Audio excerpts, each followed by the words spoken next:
Welcome back, I'm back. And tonight we're going to be working on PlayStation Underground issue 4.1. I mean, that's how I have it written. 4.1.1, 4.1.2 for discs 1 and 2. This is the last full year of PlayStation Underground discs. After this, there's 5.1, and then that's when it kind of just merged into the PlayStation Magazine stuff. We are not going to get through 5.1 before I go on my April hiatus. That will be the first thing when we come back.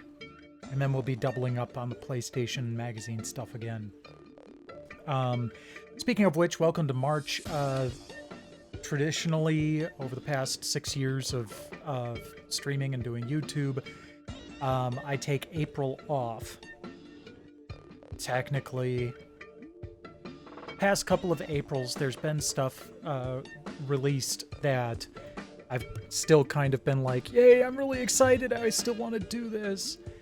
But hopefully, hopefully I'll actually be able to relax all of this April, because there's work to come. After April, I'm just going to be, rounding out the PlayStation Underground stuff. And then once I have all that recorded, work begins on the website.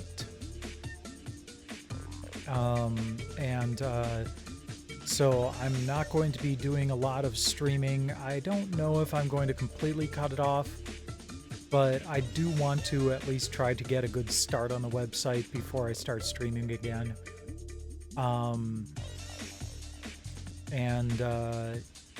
So work will be continuing offline and online after I get done recording all the PlayStation Underground discs or PlayStation Magazine discs.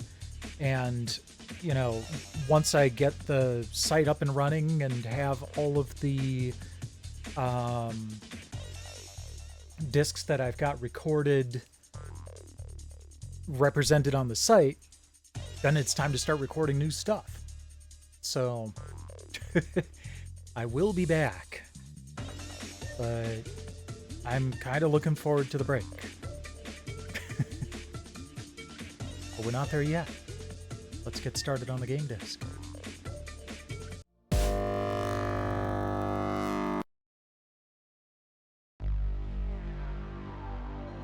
Wow.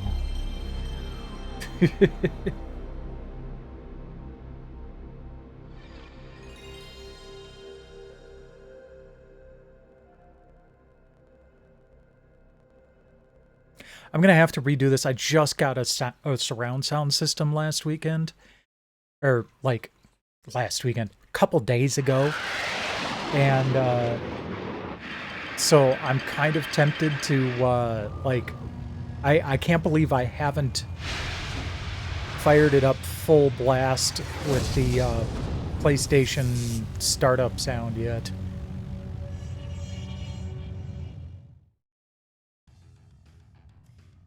Get a load of my new floating studio. Hey, Mr. Producer, what do you think of the view? I wouldn't know, since you told management there wasn't room for a control booth in the blimp. Oh, that's right. It's good to be queen. Can we please get started?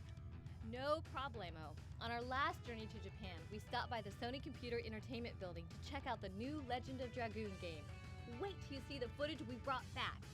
Then it was off to the green to interview the developers of Hot Shots Golf 2. We'll talk about how they made an already great game even better.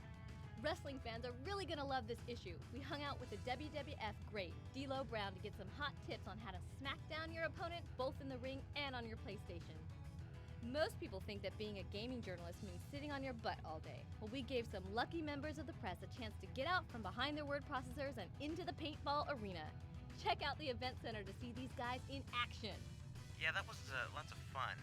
You know you weren't supposed to be aiming at people's heads, right? Hey, you mess with the bull, you get the horns.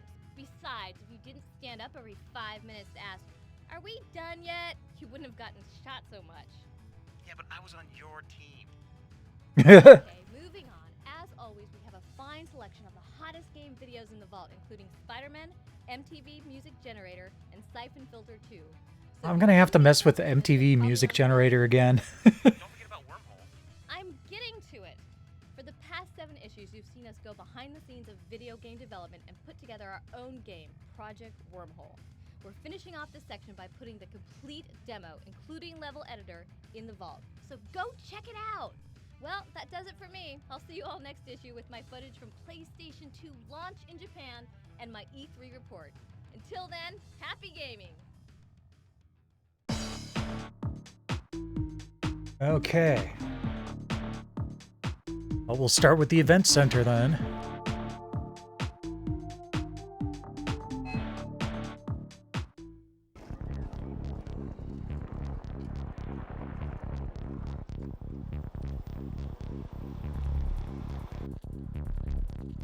They're some of the biggest names in video game journalism. Kind of trying to keep an eye on the microphone pickup here, because now that I've got speakers behind me, I can't completely rely on, you know, the usual sound shape that it does to keep the game music from coming over the microphone, so...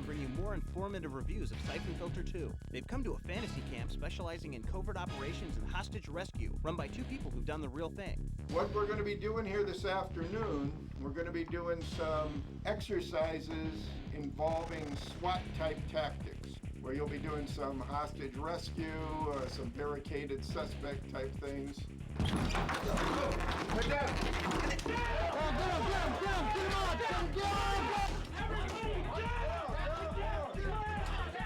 A hostage has been taken. The rescuers plan a counterattack.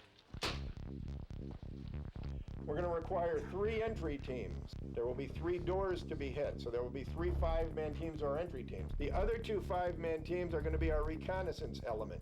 Weapons have been distributed. The training is over, and now it's into the field.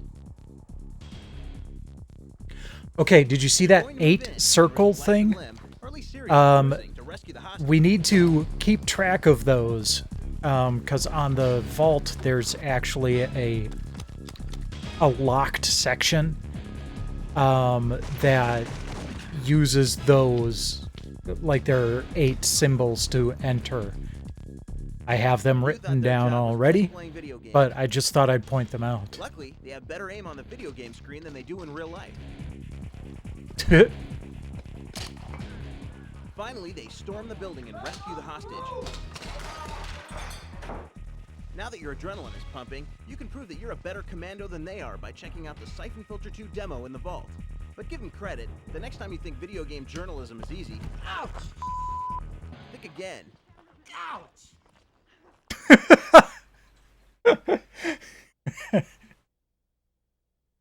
Yay, bleeps.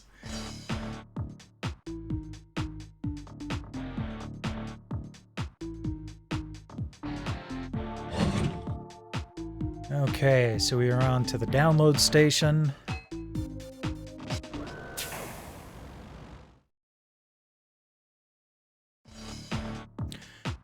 All secret codes unlocked on Medal of Honor, the original.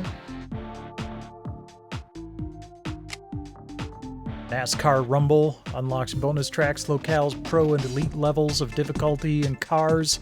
Legends, Championships, Legend, and Secret cars. I mean, probably could have just said unlocks everything, but that makes it more impressive, I guess. Here's some songs created by our third-party quality assurance department. Check them out or create some of your own with the MTV Music Generator. Neat. I wonder if I'd be able to load these. You know what? I'm gonna download one of these. And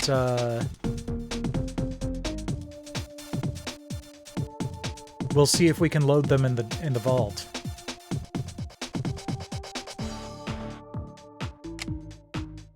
Then back to Medal of Honor.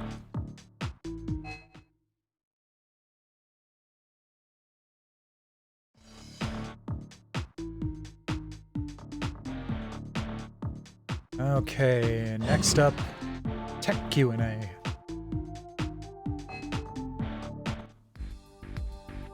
Welcome to CG Design, where we make a 3D object to show you how it's done. Love We'll all make the a weapon Austin called the Powers Tracer, suggested stuff. by subscriber Brian Poe. Christian Lowe, PlayStation Underground's interface designer, will shape it for us using 3D modeling software 3D Oh, that's Studio right. Max. There was a First, he selects the tube tool and creates the inner radius, contest. then the outer radius. Then he selects the outer points of the object and scales them down to create the sharp edge. This must have been the winner. To make the handle, he uses the line tool to rough out an S shape.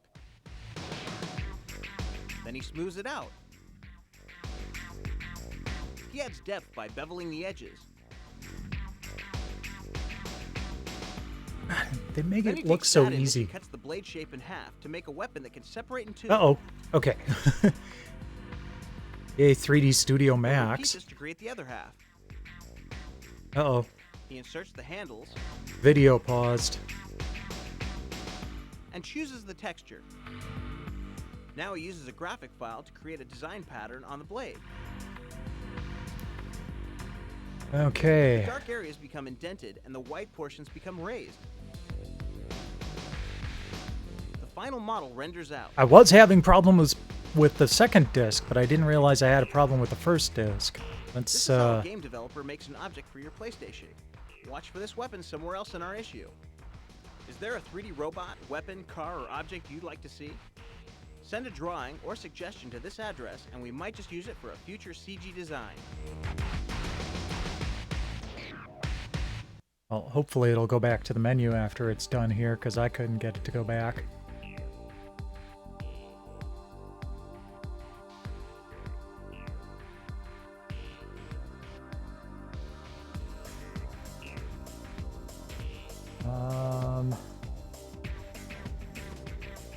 Q&A.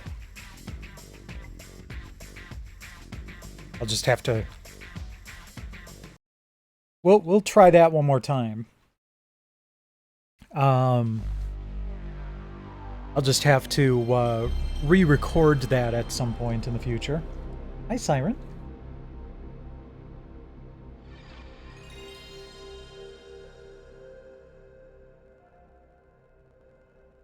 Gonna come up here?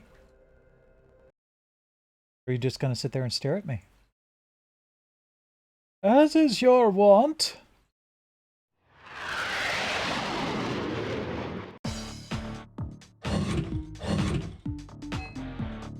Alright, we'll try this one more time.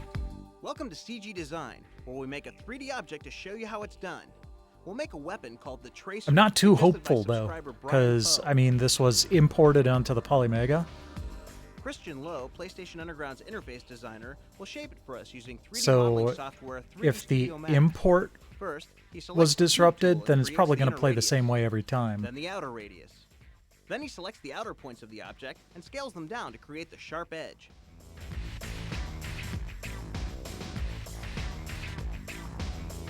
To make the handle, he uses the line tool to rough out an S shape. Then he smooths it out. He adds depth by beveling the edges. Then he takes that image and cuts the blade shape in half to make a weapon that can separate in two. Yeah. He'll repeat this to create. Okay.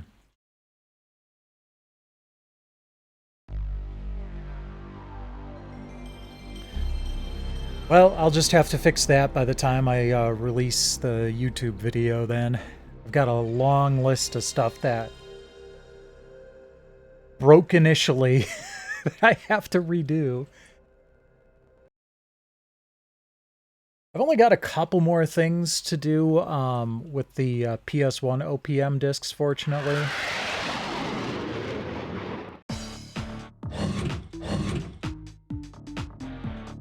But actually, and both of them are playing Siphon Filter 2.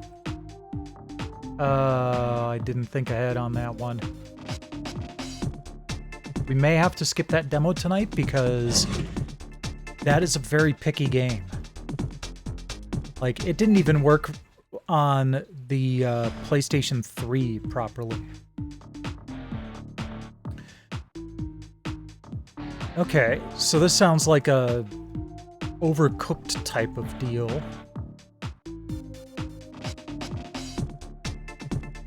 There you are. Come on up. Hi, Siren.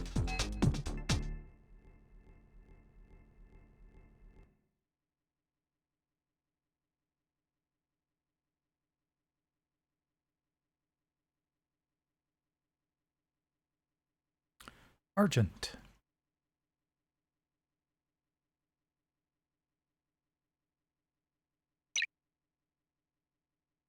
Has a Shin-chan look to it. I'm just gonna click through here.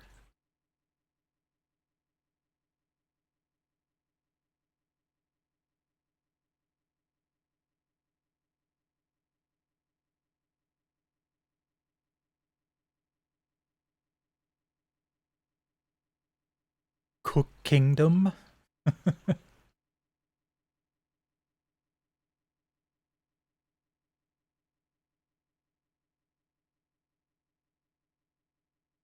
I hope this isn't menu driven.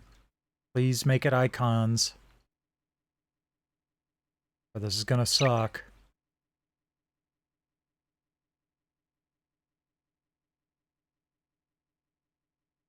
Oops.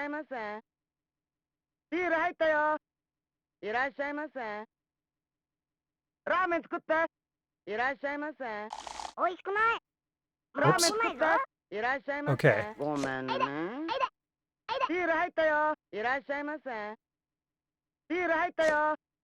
Oops. Oh, jeez. Wow, this is irritating. また来てね。いらっしゃいませ。ラーメン作って。ごちそうさま。ありがとうございました。また来てね。いらっしゃいませ。ビール入ったよ。いらっしゃいませ。ビール入ったよ。ごちそうさん。ありがとうございました。いらっしゃいませ。ラーメン作って。Okay. いつまで待たせるのよ。Working on it.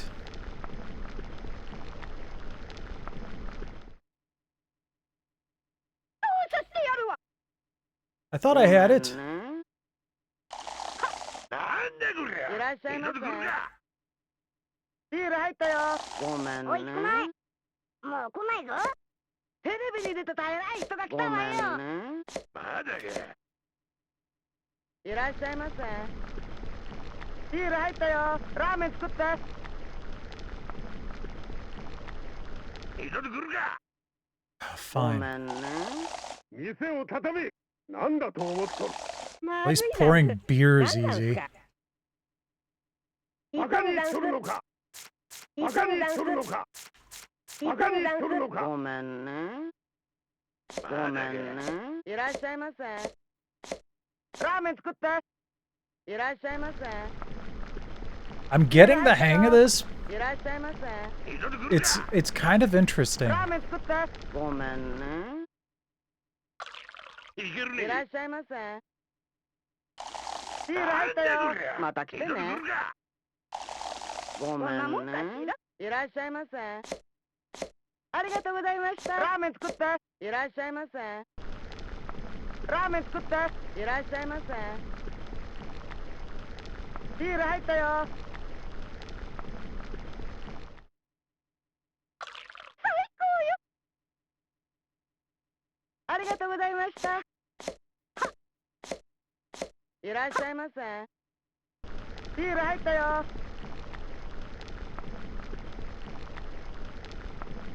Ah, this takes so long. グーザンス。まずいざんす。また来てね。なんなんすか。ごめんね。いらっしゃいませ。 I'm not gonna have enough time to do the one on top. いらっしゃいませ。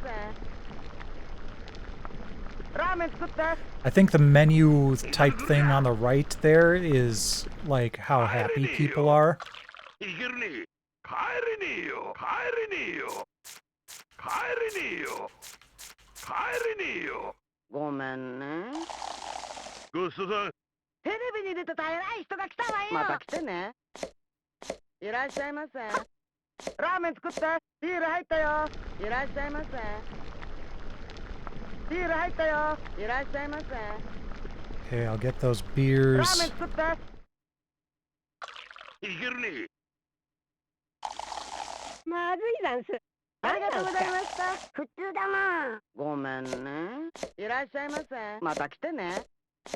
ビール入ったよ。いらっしゃいませ。 Because that one's flashing, so it kind of seems like it might be important. ビール入ったよ。気に入った。Okay, let's なんだこりゃ。 nail a couple of beers here. ごめんごちそうさん。ね。いらっしゃいませ。また来てね。ラーメン作って。いらっしゃいませ。普通だな。ビール入ったよ。帰れないよ。帰れないよ。ごめんね。いらっしゃいませ。 This action is kind of fun. ラーメン作って。いらっしゃいませ。ごちそうさん。ビール入ったよ。ありがとうございました。ママザンス。いらっしゃいませ。おいしくない。ありがとうございました。もう来ないぞ。ビール入ったよ。ごめんね。 That kid was too young to be い drinking らっしゃいませ。ビール入ったよ。 beer. ラーメン作って。ごちそうさん。また来て気に入ね。った。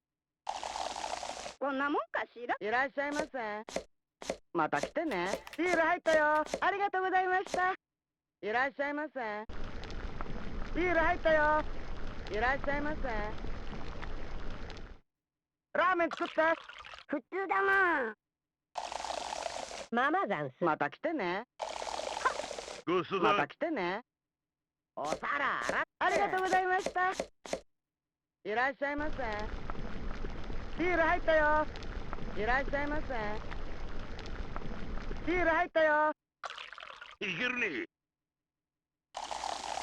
こんなもんかしら。ありがとうございました。ごちそうさん。また来てね。いらっしゃいませ。ありがとうございました。ビール入ったよ。いらっしゃいませ。ラーメン作って。いらっしゃいませ。また来てね。ビール入ったよ。いらっしゃいませ。ラーメン作って。いらっしゃいませ。ビール入ったよ。普通だな。ママザンス。また来てね。ごちそうさん。また来てね。 I wonder how long I'm supposed to do this. いらっしゃいませ。ラーメン作って。ビール入ったよ。お皿洗って。ごちそうさん。また来て気にね。入った。いらっしゃいませ。ビール入ったよ。 Alright. また来てね。いらっしゃいませ。 ビール入った Hope you don't よ。 mind some いらっしゃい blood ま with せ。 your ramen. ラーメン作って。こんなもんかしら。おいしくない。ありがとうございました。もう来ないぞ。ごちそうごめさん。んね。いらっしゃいませ。ビール入ったよ。また来てね。いらっしゃいませ。ラーメン作って。いらっしゃいませ。ラーメン作って。普通だな。ごちそうさん。ありがとうございました。ありがとうございました。いらっしゃいませ。ビール入ったよ。いらっしゃいませ。ラーメン作って。普通だな。普通だな。また来てね。ありがとうございました。いらっしゃいませ。ラーメン作って。お皿洗って。 Why do I have to cook separate pots of ramen for each of these people? また来てね。いらっしゃいませ。ラーメン作って。ごちそうさん。また来てね。テレビに出てた偉い人が来たわよ。いらっしゃいませ。ラーメン作って。ビール入ったよ。こんなもんかしら。こんなもんかしら。ありがとうございました。ありがとうございました。いらっしゃいませ。ビール入ったよ。いらっしゃいませ。ラーメン作って。ごちそうさん。 Oops. I pressed down on the D-pad. Oh, I made it. Okay. わしと勝負じゃ。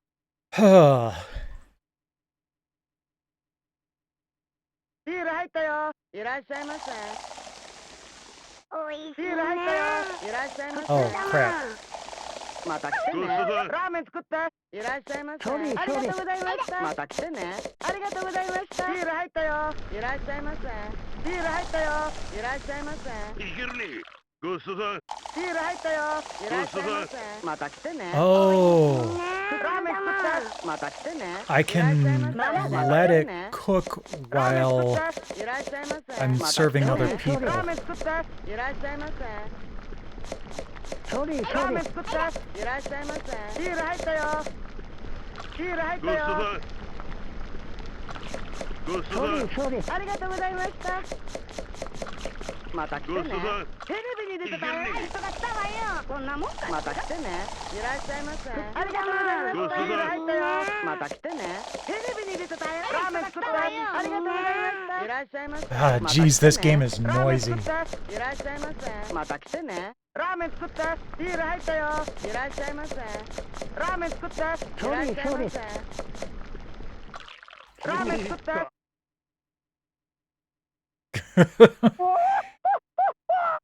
Kind of interesting that there's a two-player mode. No, I don't want to... I'm done with this. Not bad. That was... I at least felt like I could get the hang of that game. But it was still a little too hectic for my taste. Okay.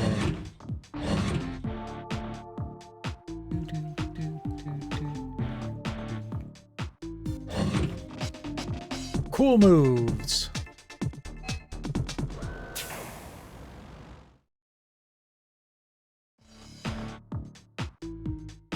Spyro 2's Ripto's Rage, save Spinner's friend.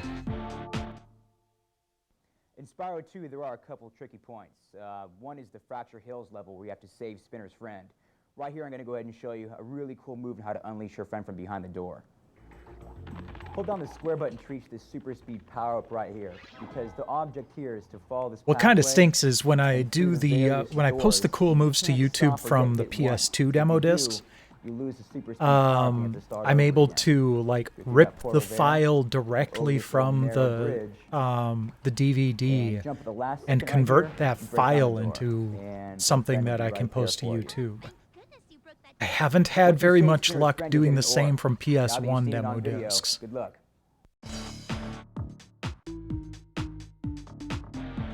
So I'll just have to use this. Papu's Pyramid Shortcut for Crash Team Racing. In the level Papu's Pyramid of Crash Team Racing, there's a hairpin turn at the end of the level that you can totally bypass by using this shortcut. Take a look. Keep in mind you're either going to need an Aku Aku or Uka Uka mask or a turbo boost to make it. Once you get the mask, save it for here. That's Right at the end of the why wall, I've never been activate able to your make mask this. and do a 180 turn over to the other side Oh, of the track. geez. Okay. So there it is. Nice. Siphon Filter, level 14, reaching the cell. In my job, I get a lot of calls from customers on Siphon Filter, level 14, the Stronghold Catacombs. In this level, you have to follow a scientist to the cell where Fagin is being held. And there are a few things you must not do in this level if you're going to complete it successfully.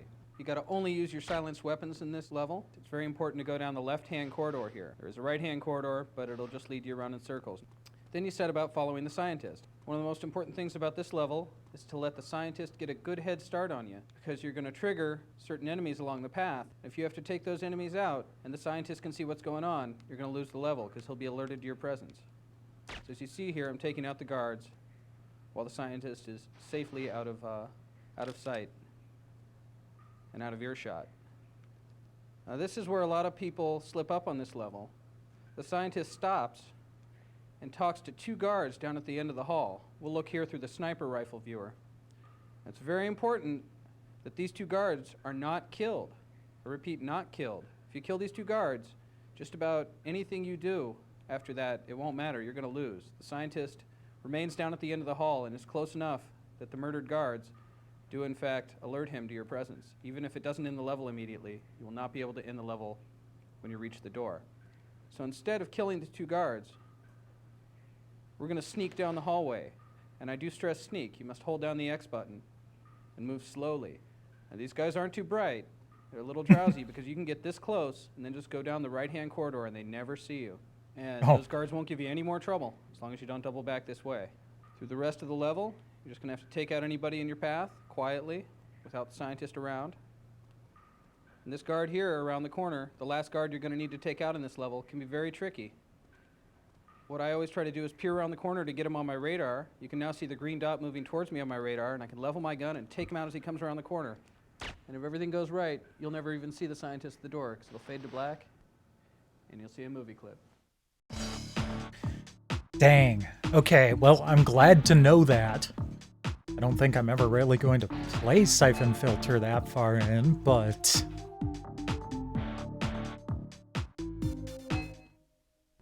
This is a cool move for Siphon Filter, level 15, Farcom Warehouse. In this level, you have to locate viral carriers and tag them.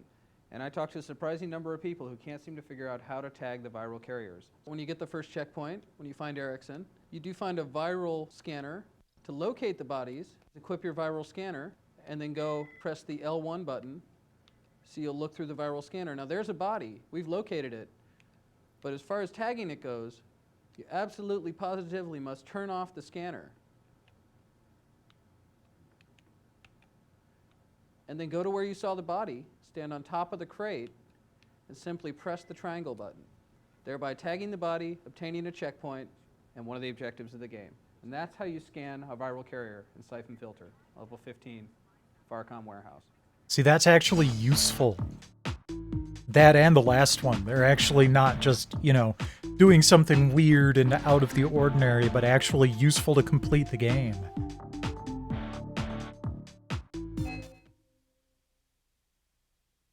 Today I'm going to show you one of the Hey, there's Soul areas in Twisted Metal 4. The level is Neon City.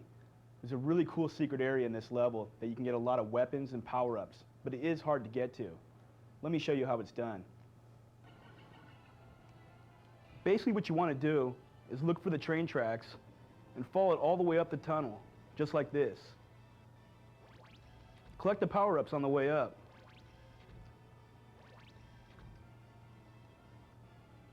When you get to the top, slow down a little bit, collect the health, and turn around. Look for that little warp point, and just go forward. See this ramp right here? What you want to do is you want to turbo off this ramp into the room on the other side. Now that you're in this hidden room, what you want to do is you want to face this wall right here. Move forward and on top of the helicopter launch pad. Now the helicopter will pick you up. We'll start taking you to a hidden area. On your way, shoot all the enemies below you.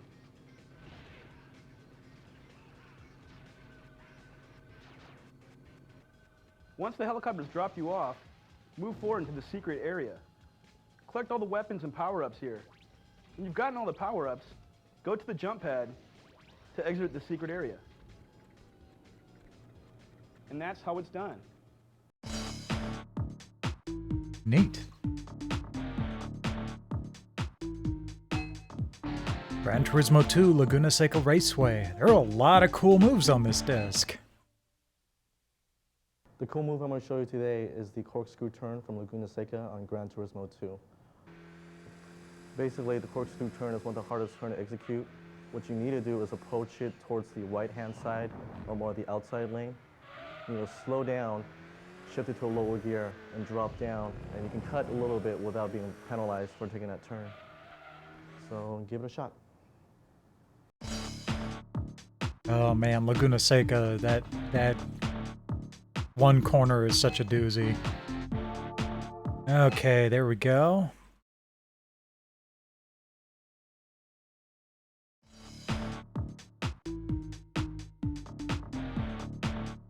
Next up, debriefing.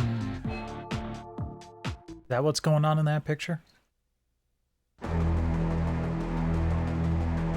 You start getting butterflies in you because you're getting ready to go out in front of 20,000 people. You're thinking about what you have to do tonight, but also you're thinking, I don't want to mess up. I don't want to fall on my face when I walk out the ramp. And then I want to make sure I go out there and entertain every one of them.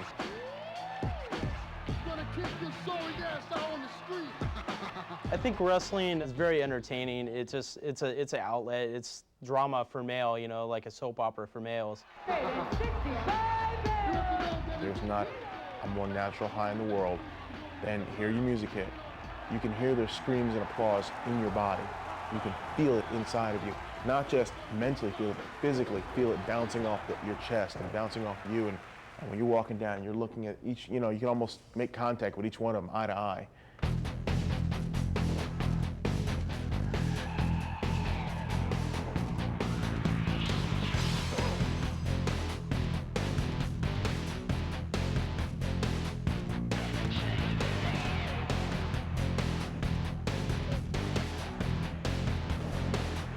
What we're trying to deliver with SmackDown is the ultimate gaming experience in sports entertainment. It's very fast moving as compared to other games where it's very slow. The graphics are really cool. That looks real. See, the moves are Body slam the kitty. One thing that sets our game apart from the other competition is our gameplay and our button commands. We don't want to have to push 20 buttons to get a move off. We want a beginner to be able to pick up the game and get into the game and pull off moves. But at the same time, we want the more experienced player to be able to master the reversals, master the game itself. That's always tricky as a player, but I'm sure it's also kind of tricky to pull off as a developer too. When you're out there in the ring, it's not as easy as it looks. For example, probably the hardest one is Steve Austin's stunner because it comes from 14 different directions. Oh, did you see his blue PlayStation back there?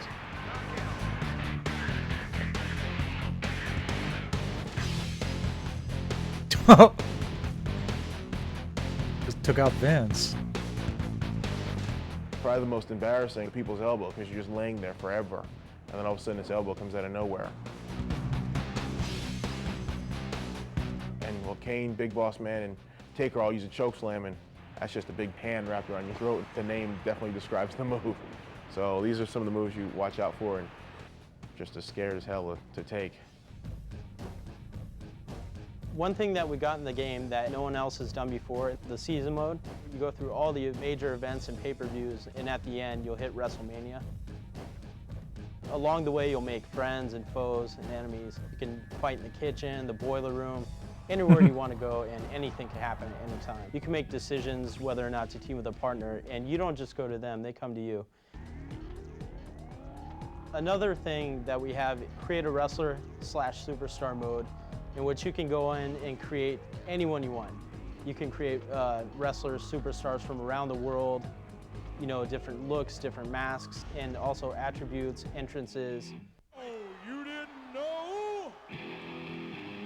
Your ass better call somebody. It really captures the drama, the excitement of the WWF. The we underground, really want to bring man. the person inside the ring, you know, this is the closest thing we can do to that. Like I said, we're all fans making games for the fans, and I think the real fans can tell.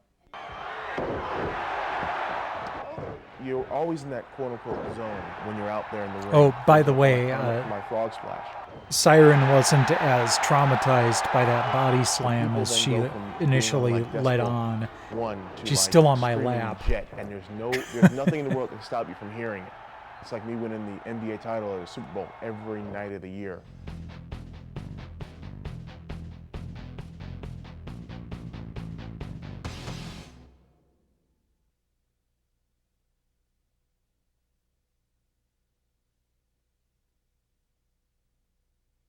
Okay.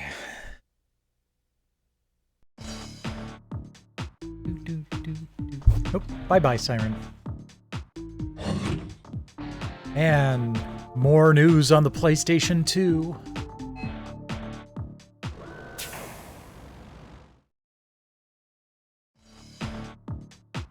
First look at Gran Turismo 2000.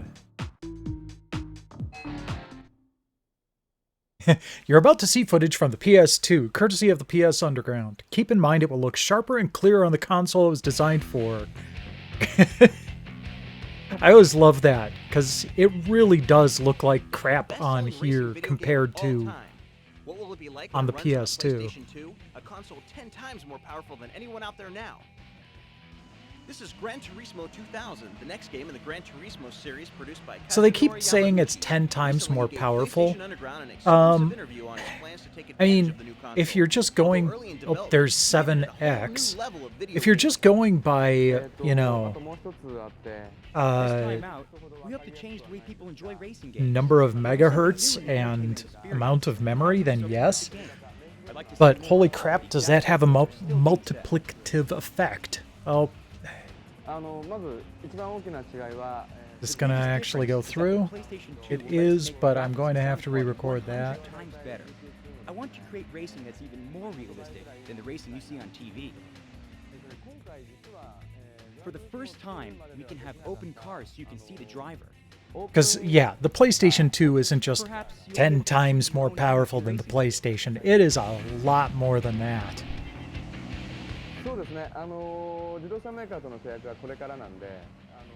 10 times, you know, the processor speed, 10 times the system memory, more, well, potentially more than 10 times the disk space, but you put all that together, 10 times 10 times 10. Yes. Along with the new cars, I would like to add maybe 5 to 10 new courses, including dirt tracks and the drag racing mode. And even then, much as I am a big fan of PlayStation, I wouldn't say it's 10 times more powerful than the Dreamcast. For each course, this will add lots of variety. I'd say the PlayStation 2 and the Dreamcast were pretty evenly matched power-wise, if not, you know, in storage and controller quality. If you cut one of them off, that driver might show his anger by racing harder against you, or he might spin and get scared, and you would feel it. I can't go into more details just yet. Because the GD-ROMs on the Dreamcast could only go up to like about twice the size of a CD, so nowhere near a DVD. We're experimenting with this and hope to use it for a more subtle control of braking. And dual analog. We needed to have anti-lock braking. That's not as realistic as what we can now achieve. It surprises me that they never released a dual analog controller for the Dreamcast. The manufacturers don't want their cars to blow up or be battered. I feel the same way, so that will not change. But I hope to create some effect that shows the user the extent of any damage.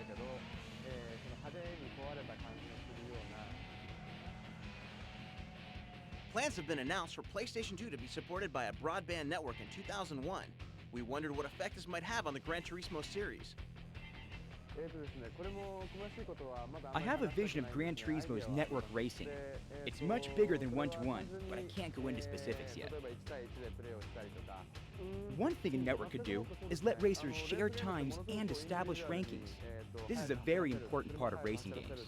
But in addition, a network could let them share communication on how to take certain corners or courses. That is very important to me as well. Gran Turismo is fulfilling a love for cars that Yamauchi-san has had ever since he was a boy. Now in developing the series, he gets to travel the world and test its greatest cars on its most famous tracks. But he's made a discovery. Playing the video game has improved my real race driving versus the other way around. Just 2 days ago, I was on the circuit at Motegi in Japan. and I realized that my performance had improved drastically because I played Gran Turismo 2. If I remember correctly, he actually held the record at Nürburgring as well in real life. On the PlayStation 2, it's a whole new level of power and intensity. Do you have the reflexes to cut it?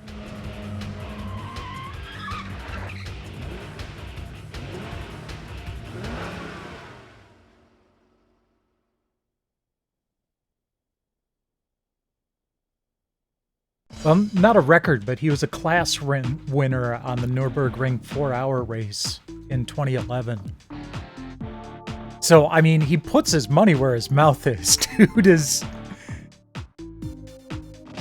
not just an enthusiast.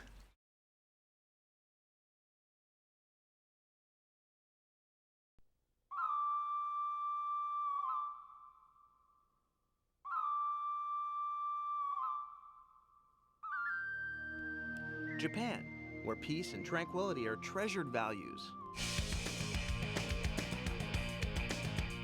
Except when it comes to video games, PlayStation 2 has unleashed a whole new level of power and speed. That's why gamers lined up for this long-awaited special festival in late February. PlayStation Underground is taking you inside to see what the games of the new the Japanese wave. and talk with developers. At 60 frames a second instead of 30, everything's way more intense. In Street Fighter EX3, for example, you can even fight 2-on-2. PlayStation 2's extra processing power lets you start with one character's combo, then switch to another's. 4 characters can be in on the same fight.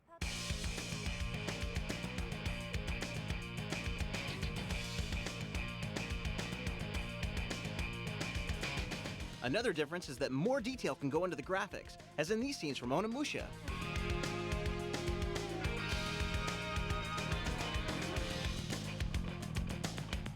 Are you watching real baseball on TV, or is this the new game from Square? When you look at a title, sometimes you take Closer. a double take and you say, wait, is that the FMV section or is that the game? There's actually a really, really close comparison in quality Yes. between the two. I will say that with the PS2, it got a lot closer to, Hundreds of soldiers at once, you but know, each of them will think and act the individually, gap between creating lots of realism. FMV and real time closed. RPGs like Dark Cloud can be But I fully wouldn't 3D, say that and you could explore with 360 mistake it for degrees of real freedom. life at this point, except for maybe Gran Turismo, but even then that was a little... 3, 2, 1, go!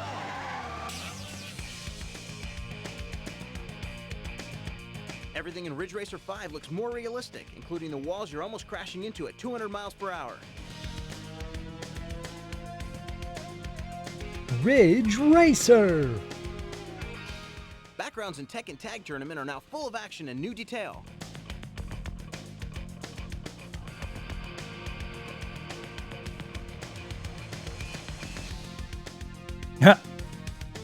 There's Fantavision. The sky fills with fireworks in Fantavision, a new action puzzle game. I will say that that looked beautiful in PSVR 2, but I still suck at it. You can set up hundreds of explosions at a time, and the PlayStation 2 calculates and displays them in real time. We could not have done this before.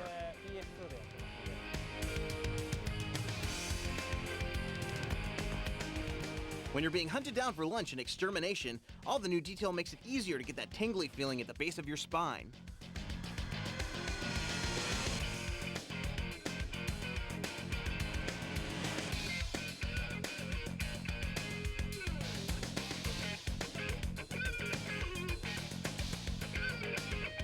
And the new console's larger memory opens up huge new worlds, as in this new Border Cross game.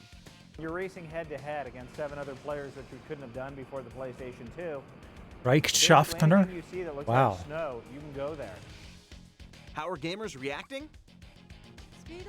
Man, SSX Tricky still holds up really well today. I was blown away by the quality of the games. The emotions of the characters are very well done. They're really human.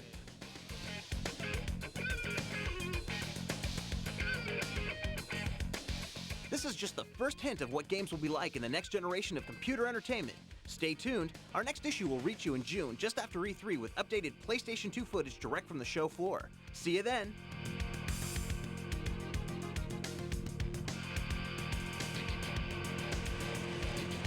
Oh, and it finally couldn't take any more.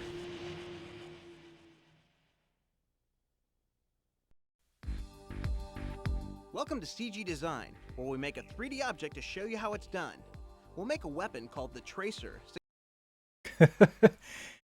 That's weird. The audio went right into the other video that messed up.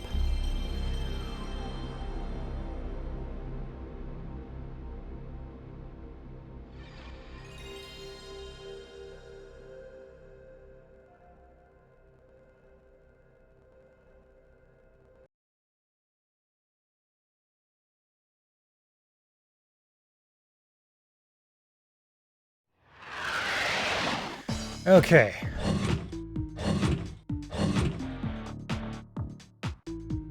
We were on the PlayStation 2 stuff. That was the last one. So let's move on to bulletins.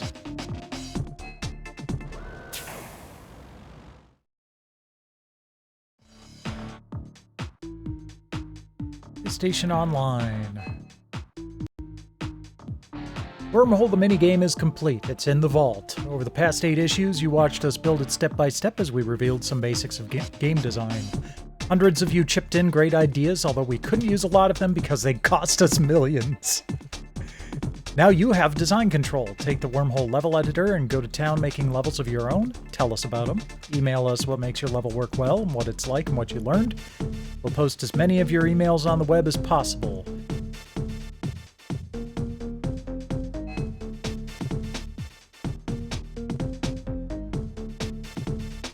I'm digging the music, if you couldn't tell. Last issue, Hidden Codes. We did try those. Yeah, we did have these work.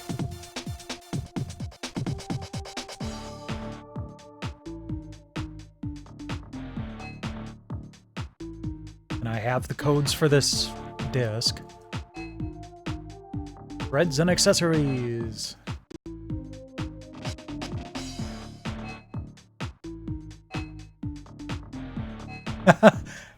Oh, sweet! Hot Shots golf balls. That's pretty cool. Okay, they're starting to get some really interesting stuff in here.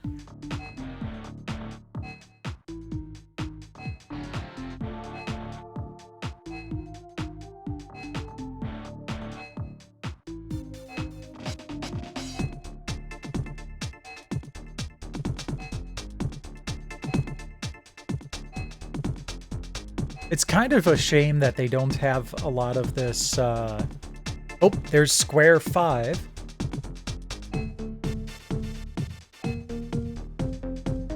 It's kind of a shame they don't have a lot of the,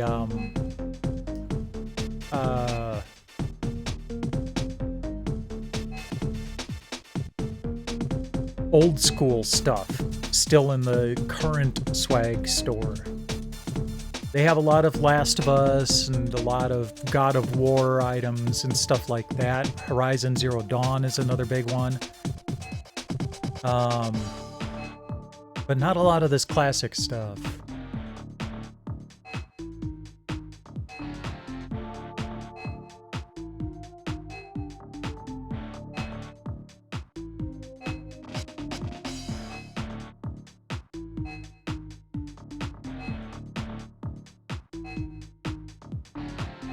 I gotta believe.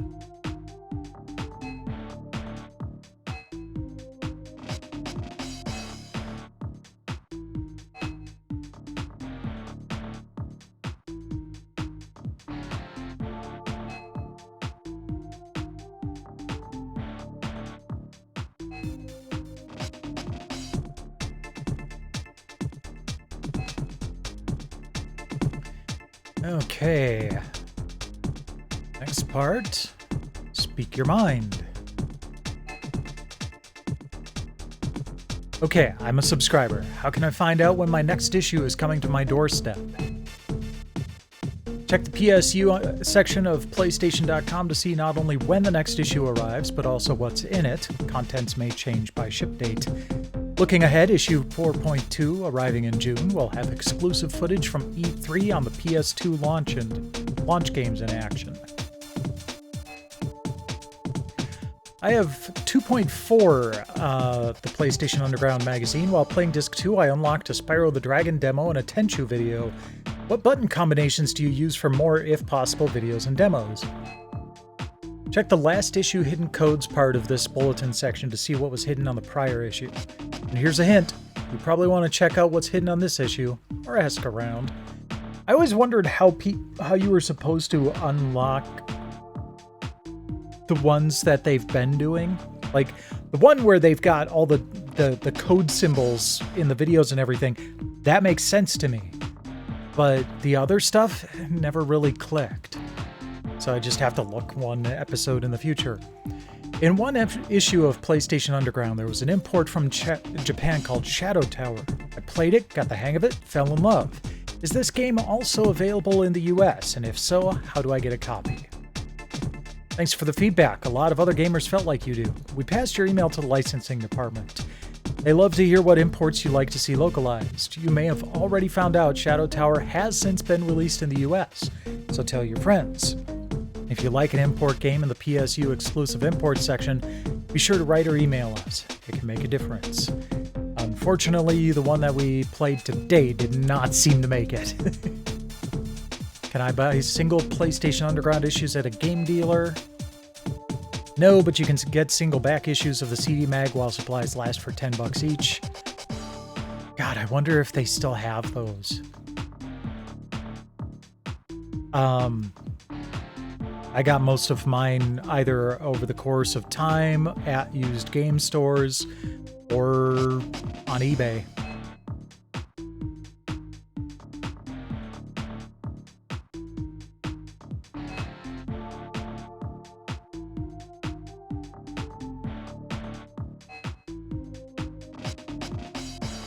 Okay. Next transmission. Play demos like Tony Hawk's Pro Skater 2. Star Trek Red Squad? Okay, that's got to be something that never actually came out. I don't recognize that game name. But there was a game that came out around this time called Star Trek Invasion that looks like that, so maybe Red Squad was a tentative name. Planet of the Apes.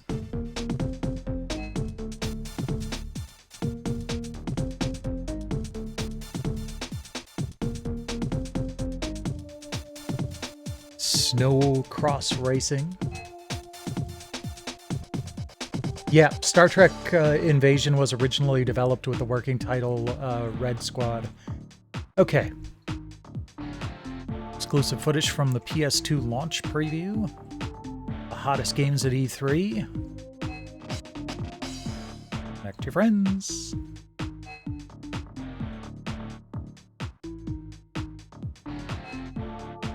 And we get the credits.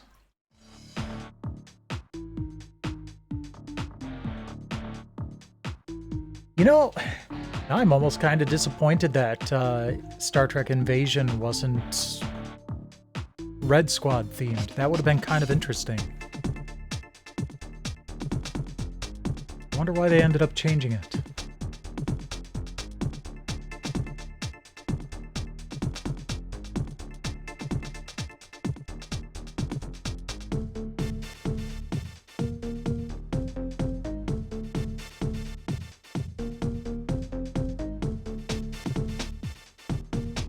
In the final game, the Valkyrie pilots of the USS Typhon, including the main character, were Red Squad members. Okay, so it was... It didn't change anything but the name. That's weird.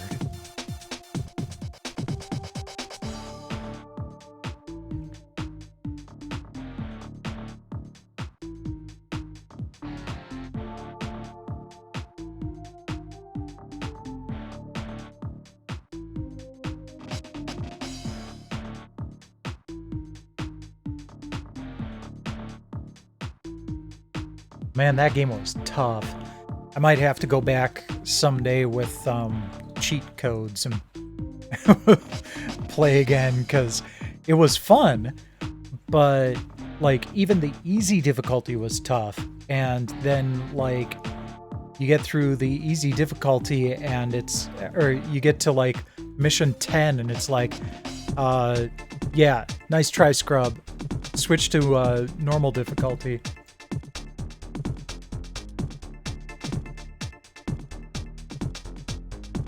I always hate it when that happens.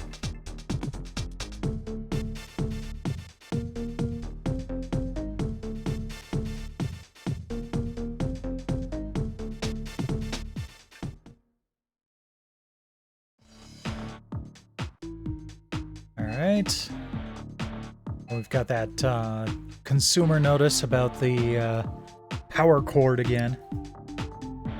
Which is the same damn power cord that the PS5 uses, so I don't know.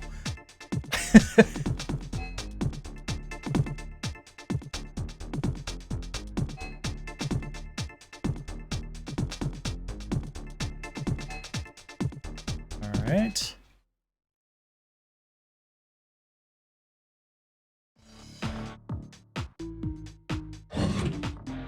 Next up is behind the scenes. I hope these videos play all right. Legend of Dragoon.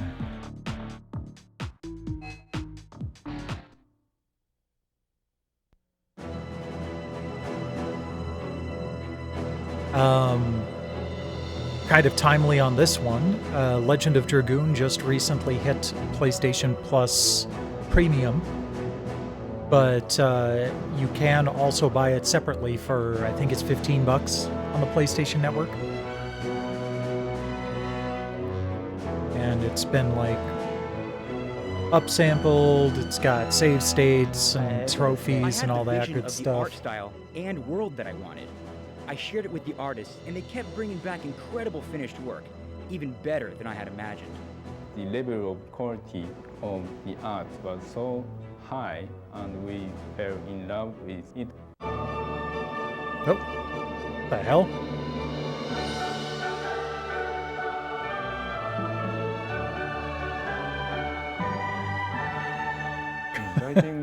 Asemi-san, the director, asked us to create a more natural, got cut off organic from look as opposed to Babyface mechanical or Shoe.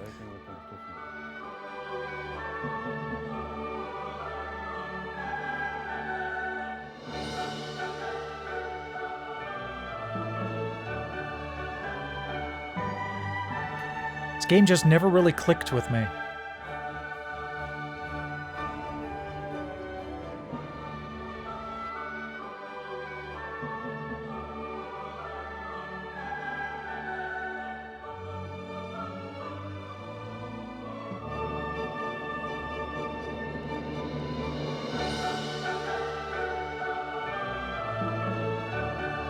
I mean, Final Fantasy VII had me hooked basically right away.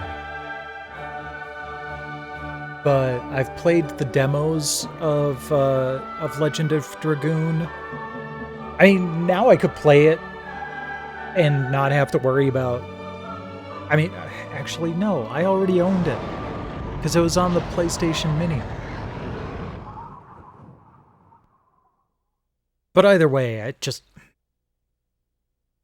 never really grabbed me.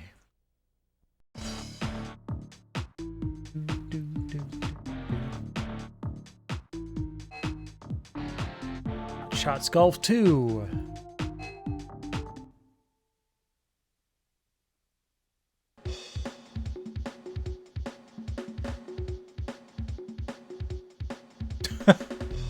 Okay. Never seen that ski golfing. Prepare to see it with a whole new swing. 1 L2.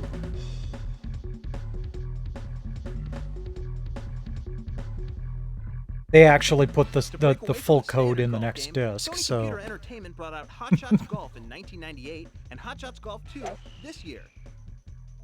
Even if you've never touched a club before, you can just jump in and have fun.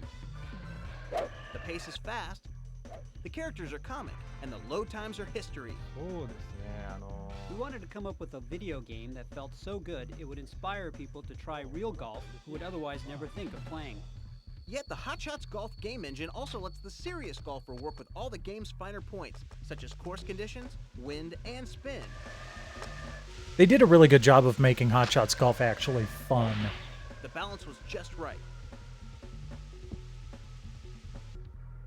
Hot Shots Golf was named Sports Game of the Year by 2 magazines, topping all the major sports like football and basketball. Oh my goodness, that's on the green. Oh my goodness, that's on the green. School takes that successful game engine and makes golf even more entertaining. The team in Japan explains. Holy cow, nice shot. I love golf. I get our whole team to play together. We try to figure out what makes real golf feel so good so we can put it into the video game. But I will say the Everybody's Golf version that they put on PSVR was not fun. I just could not get good, like, swing mechanics going on. The art staff wanted the courses to be more beautiful than ever. You can now control 4 different seasons for each of 7 courses. That ball was thirsty. Sploosh. That ball was thirsty. There are also many more obstacles than in the first game.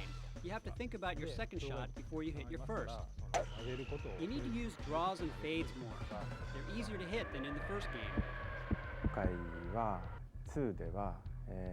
Another thing we added is a short par 3 course.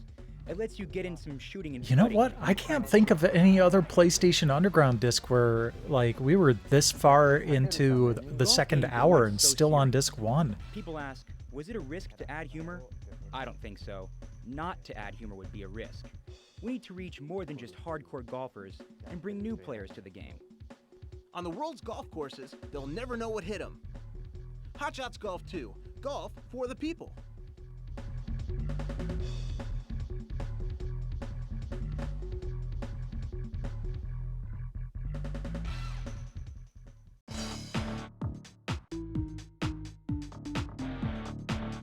Okay, done with that.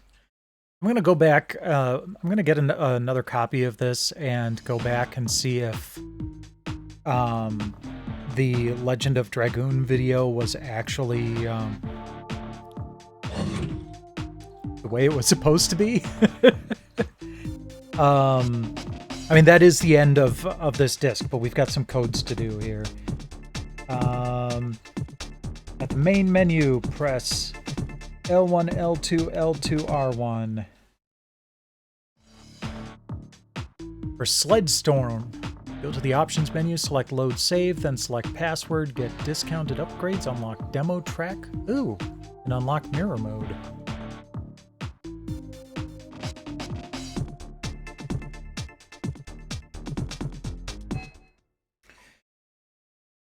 Okay. Get another hidden code from the main menu, L1, L2, R1, L1. Grand Theft Auto 2. Million money, $1 million. Multiplier at 5x, all weapons, no police, and unlimited energy. Live long and prosper.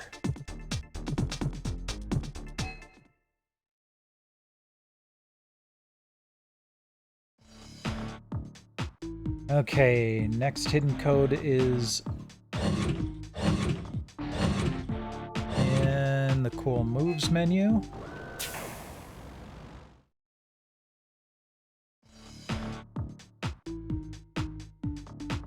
L2, R2, R1, R1. Knockout Kings 2000, extra boxers. Got Ed Mahone, Mark Echo, a gargoyle and an alien. Mills Lane. And Super Punch. When your opponent is dazed, hold R1 and R2 for as long as the opponent is dazed. When the opponent comes to, let go of the buttons to perform a Super Punch. Interesting. Okay.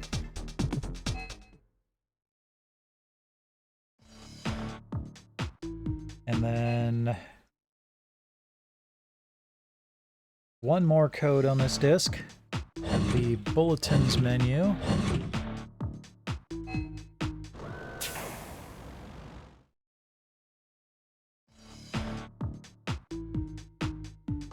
And the code is L2, R2, L2, R2, L2. NBA Shootout 2000 Easter eggs. Good God, that's a complicated setup. Big head, no head, big feet, tiny players, and black court. Oh, they play on like an indoor blacktop court. Okay.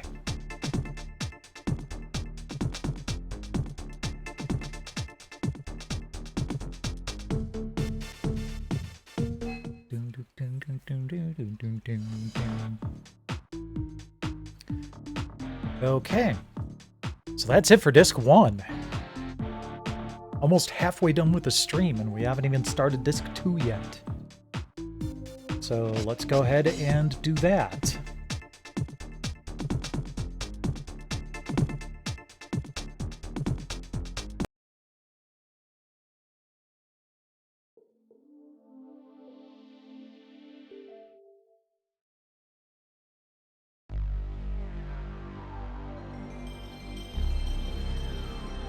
I looked through all the demos, and nothing really seemed like it was going to take a long time. Like, Siphon Filter 2 probably would, but we're going to skip that. Because I would need to hook up the PlayStation 1 to get footage. Hey, he's using the weapon they designed! Oh, that's cool!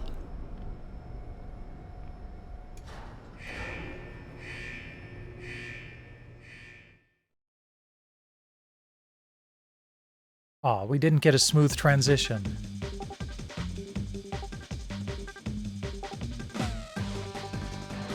Alright, gonna start with Medieval 2.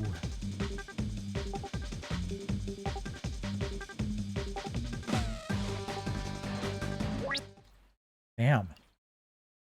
Oh, R1, 4. They even got them on the loading screens.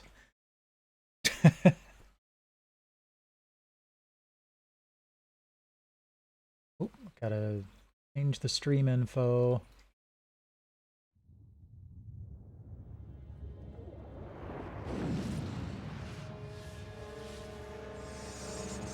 Rise from your grave.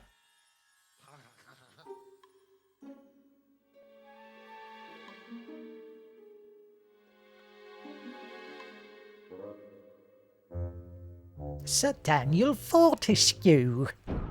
Sir Daniel Fortescue, back from the dead once again.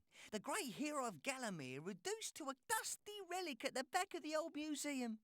Well, things have changed since you've been away. It's a new world, but with the same old problems. So find yourself a weapon and get ready for a scrap. Oh, and if you see my spectral trail, stand in the light and press action to summon me. Piff. Okay. Oh, geez.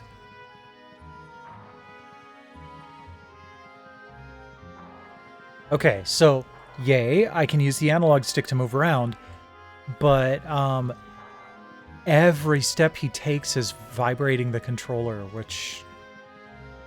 not that great. Give me my sword! Oh, I can take my own arm off.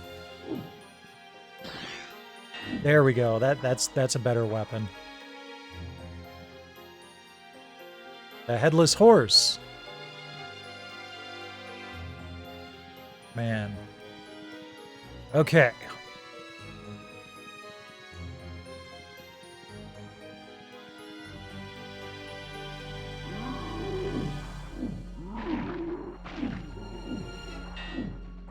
Ah, dismemberment.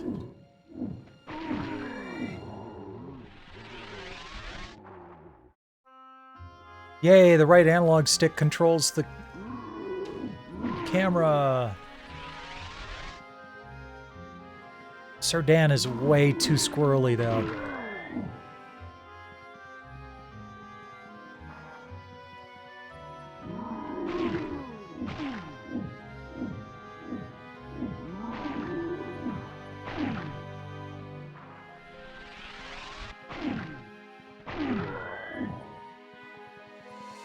Okay.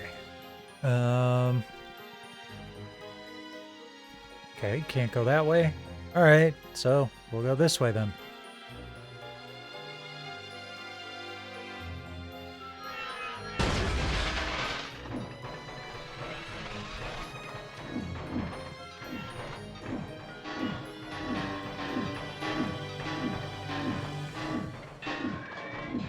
Okay. For a second there, I wasn't sure if it was even possible for me to defeat them.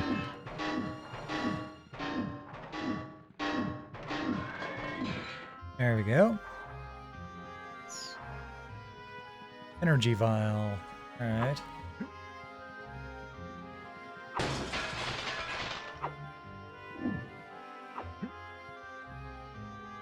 Give me...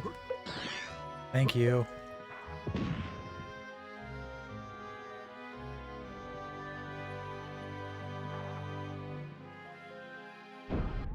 As well as an inventory, you've got 2 weapon slots. Select your weapon, then use the stick or directional buttons to select the slot it should go in. Once both slots are full, L1 plus square switches weapons without going back to your inventory. Should make killing things much more fun. Whee!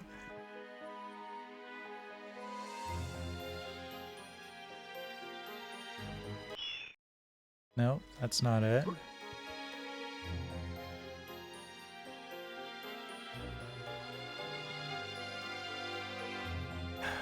Don't want to hit the select button, but...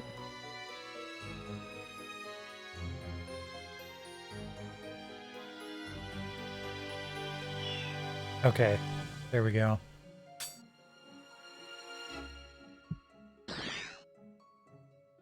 There. Now I should be able to just... Oh, L1 and square. There we go. Okay, good. I was pressing R1 and square. My bad.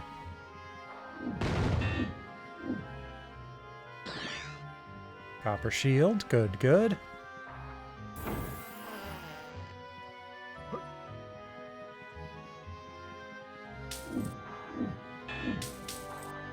Oh, that's just money.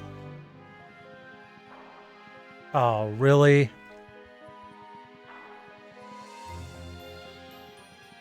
I mean, it's kind of cool that this whole area is connected like that, but,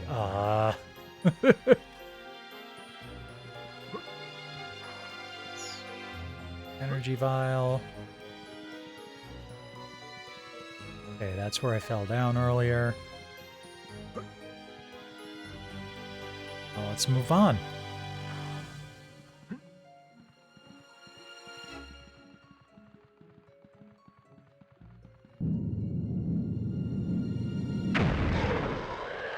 Hi. You're large. Okay. Fortunately, the things I actually have to fight are much smaller.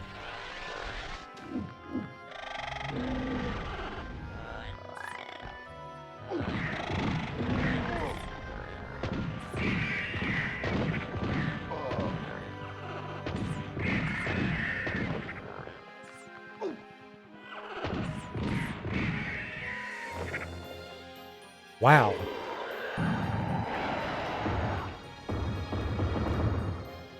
Boobies. Okay, switch back to that. Excuse me, ma'am. Ah, thank you.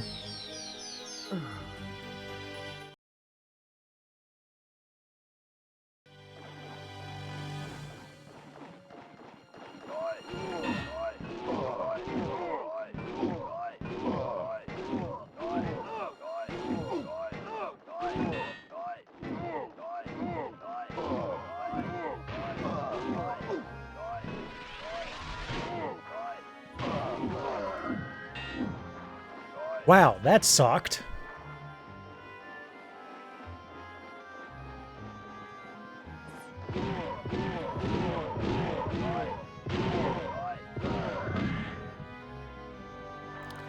Yeah, let's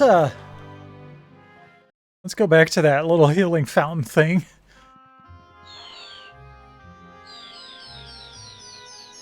Much better. Hopefully those guys don't respawn. Okay, good. That was terrible. This crafty scoundrel is the spiff. He'll provide you with nearly everything you'll ever need at a hefty price. Press action to select him. Hello, fellows.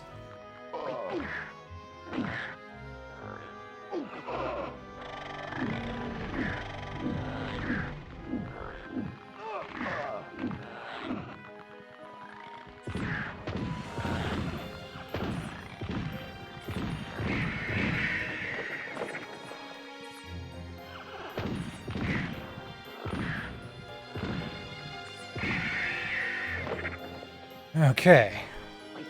Running low on ammo.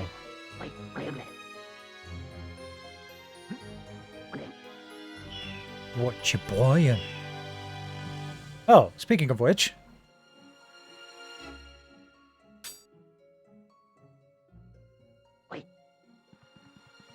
It's the spivving Brit.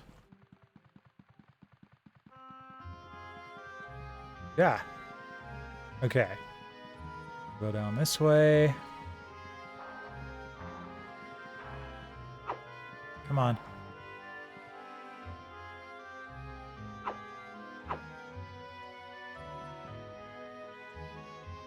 Wait. I wonder if I have to do...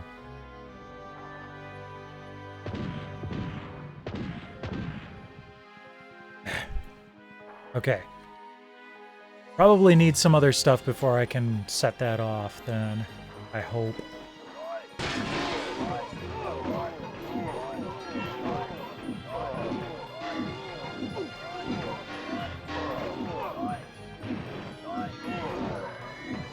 Okay, running around the gunner in a circle seems to work.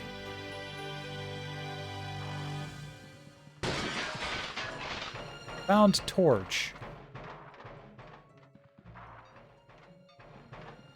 Now, why ever would I think that it would be a good idea to switch to the torch immediately?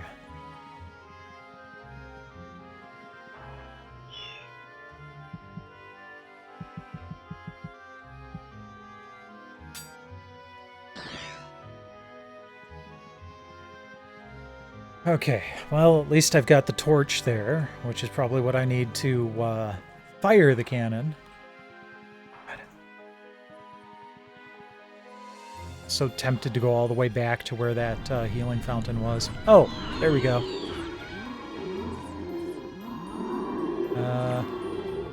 There we go. Get my sword back equipped.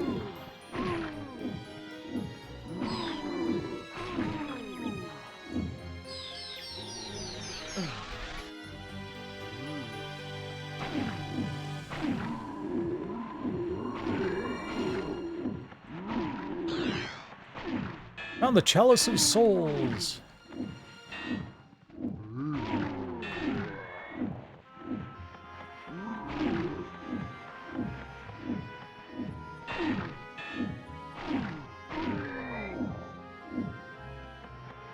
I wonder how the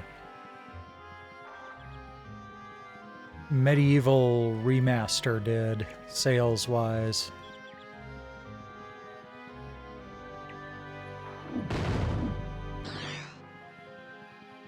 Yay. Okay. So, inventory.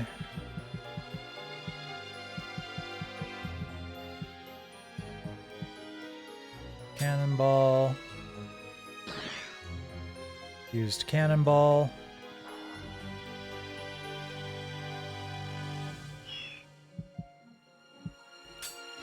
Use torch.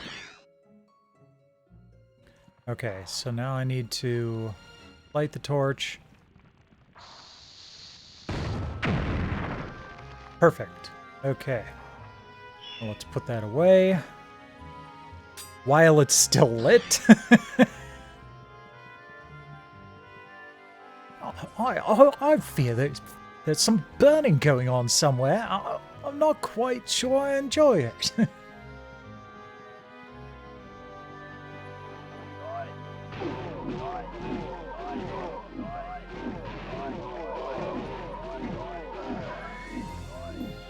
Okay, that worked surprisingly well.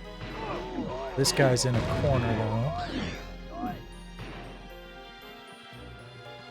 So...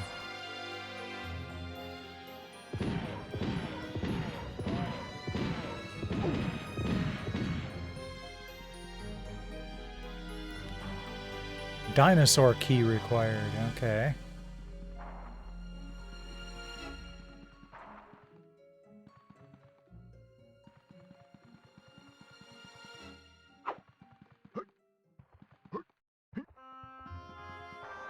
Ah.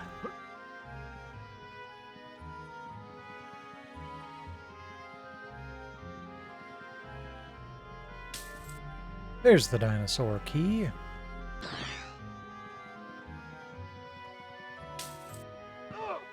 I'll take the money.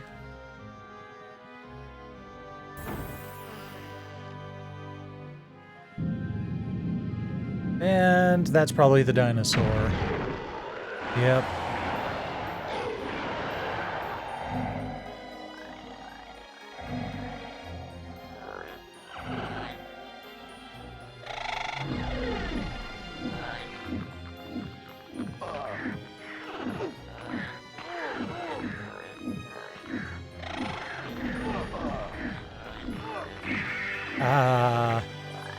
I'm almost dead. Again.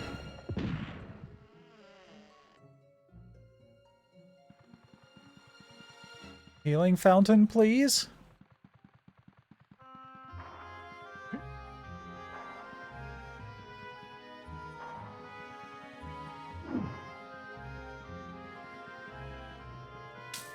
Okay. I'll take some cash, I guess.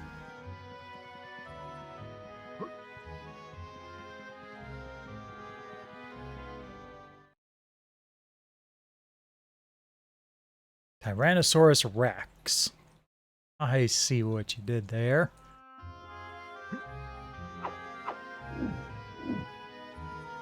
You made it! Nice one, Dan!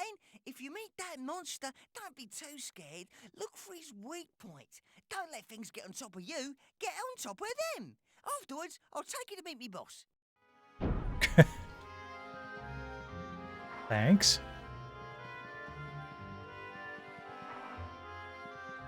Okay, so I'm guessing that door isn't going to open yet. Do we actually get to do the boss fight in the demo? Looks like it. Some demos are like, haha, we've teased you, play the actual boss fight. X point in the future. Okay, that was a pretty cool effect.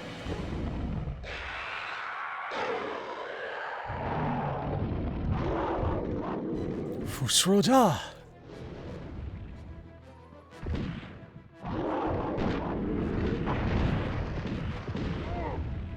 Ow.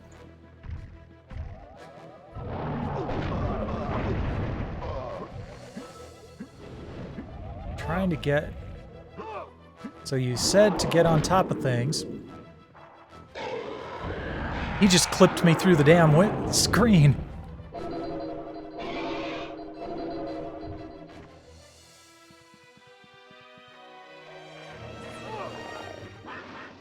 Ah, here we go. Okay. No, no, no. Damn it. Okay, I see how this works. So I just have to run around and wait.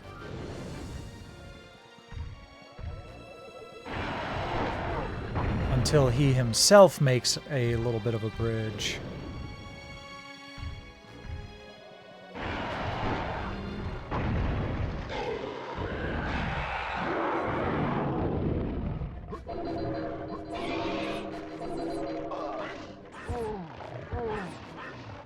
Yeah.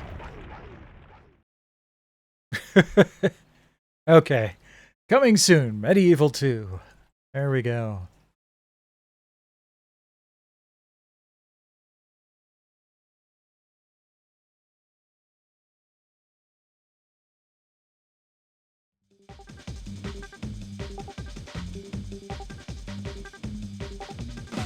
Alright, next game is Hot Shots Golf 2. Nice.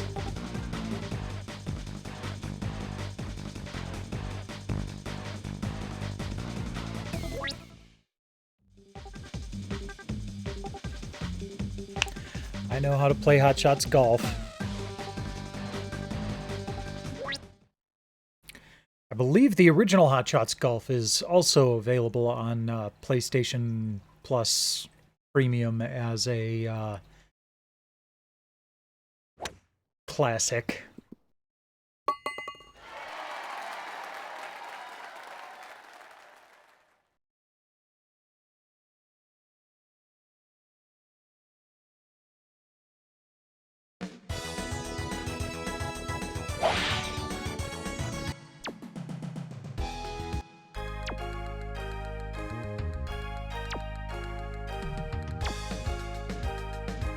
See, we got Mel and Chip. I think I'll go with Chip. Balata Country Club.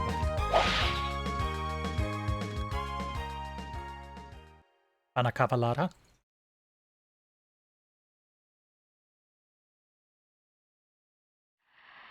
You know, it looks so much better when you're actually in game because of, you know, you don't see the actual skybox, the other side of it. Okay. Alright, there's a little bit of a delay there. I can't really chalk it up to the Polymega either, because I wasn't feeling any delay in other games.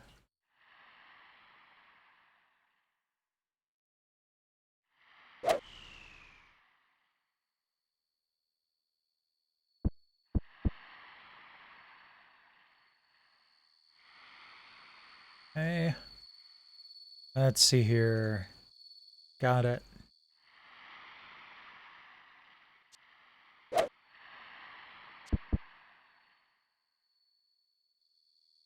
On the green.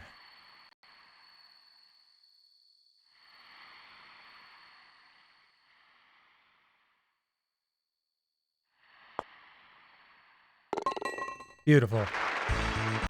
Oh! I didn't realize it was a par. I thought it was 1 over, but alright. Good.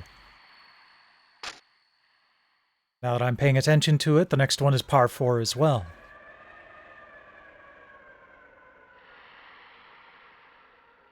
Okay.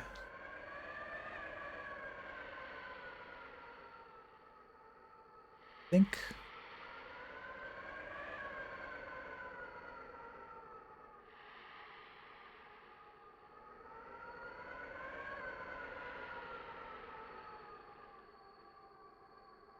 How do I...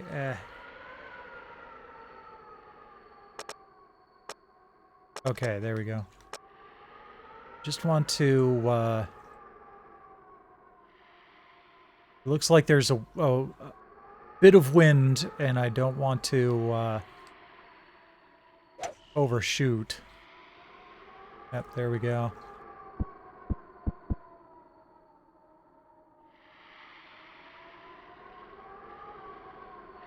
Okay.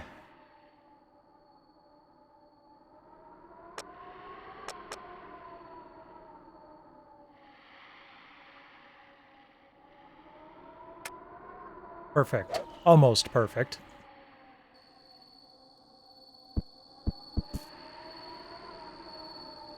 In the rough, but that's fine. Gonna chip it in. Or, you know, chip it onto the green.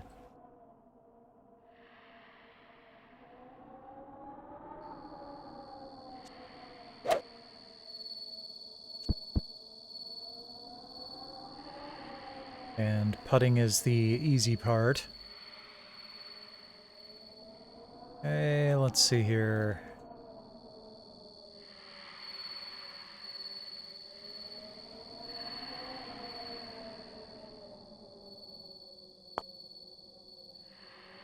Ah, knew I should have gone a little bit more to the right.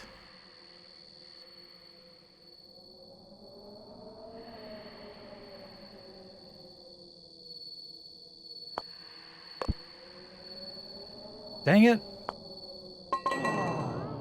It looked like it was a little bit uphill. So that's why I went a little hard on that. Alright, next one is par 5. Par 5. Butter.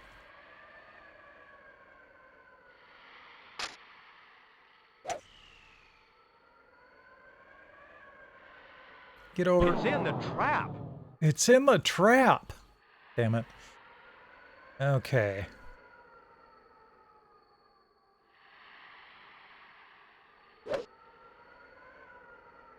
Just gonna go right into another trap? No. Okay, good.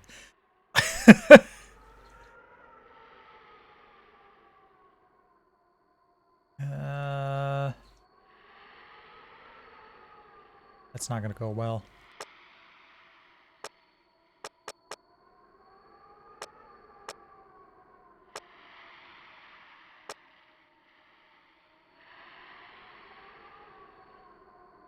Oops.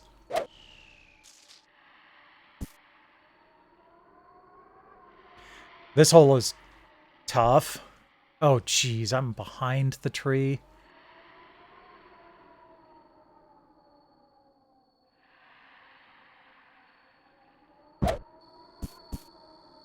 Shanked it again.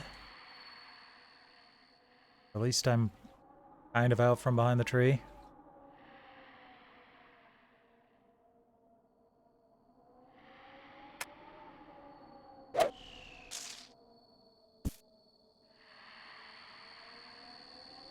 Oh, this hole has not gone well.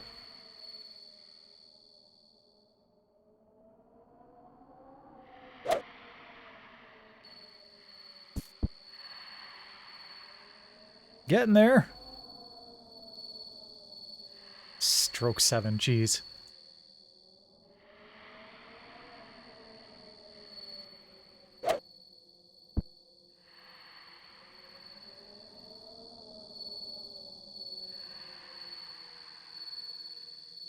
Yeah, that...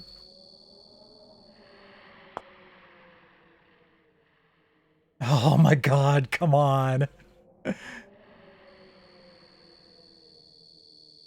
hole sucks.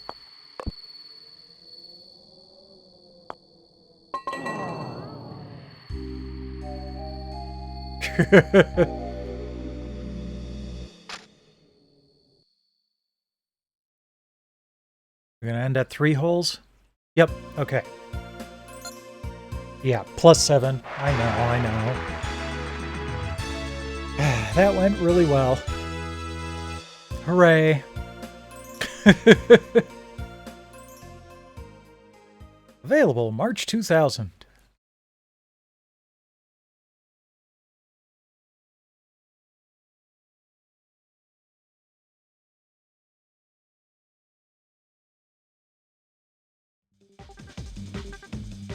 Okay.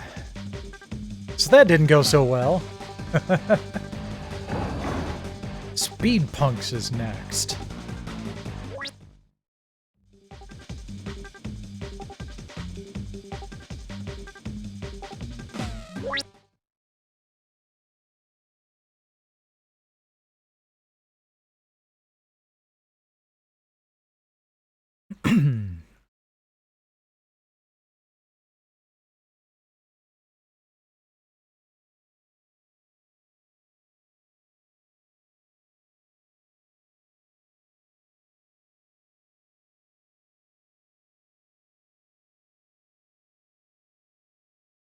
Okay, good.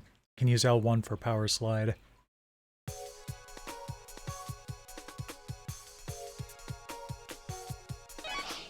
I do not own this game, but I do have a standalone single game demo of this.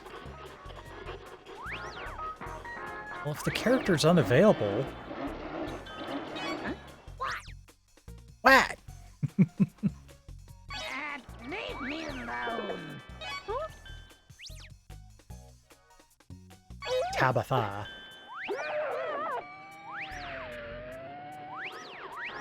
Okay. I'll go with him. Acceleration isn't great, but... Ow! Dude.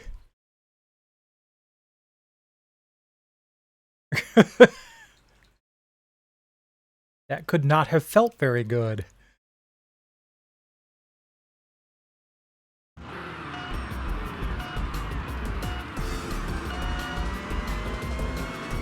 Excellent start. Ooh. What is this steering?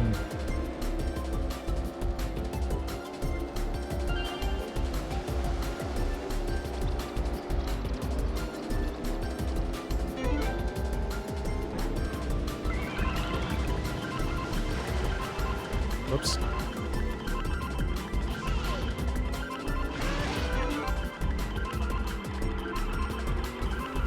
Okay, the steering mechanics in this are really weird.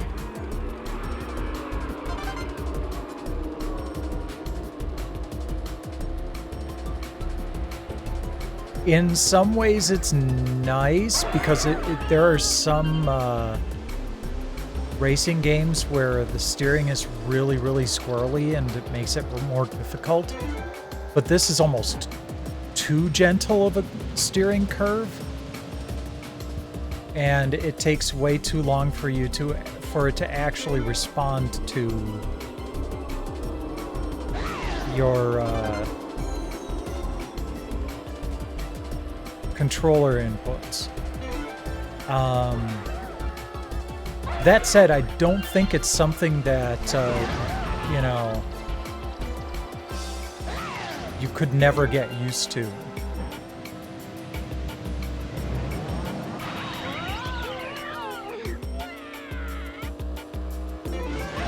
I think over time one could actually get used to the steering mechanics in this. Just not over the course of one demo, and that's what sucks. Because the demo is going to potentially represent the game poorly. Looks fantastic. Like, I would say this almost looks as good, if not better, than Crash Team Racing.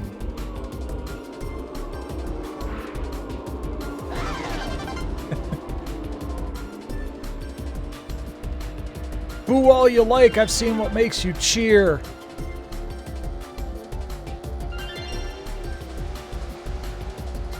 Or your boos mean nothing, I've seen what makes you cheer.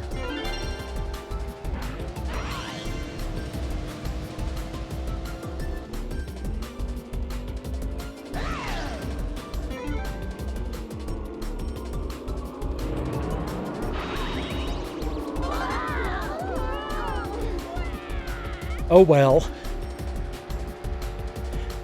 It's an interesting,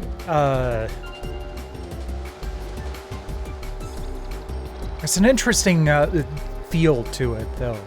I mean, at least it's not cookie cutter like, you know, feeling like every other kart racer out there.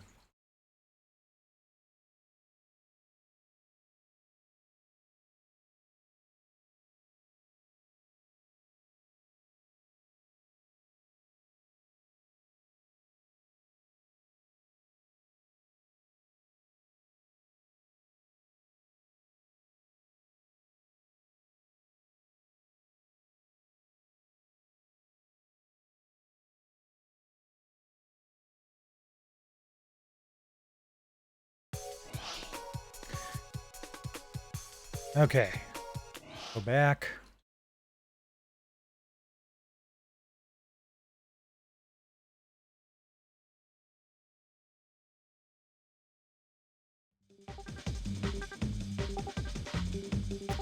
And check out the next demo, which is Ace Combat 3.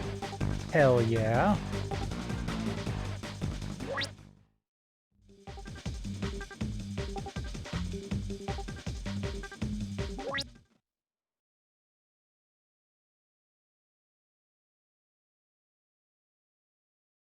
Not my favorite Ace Combat game, but it's an Ace Combat game.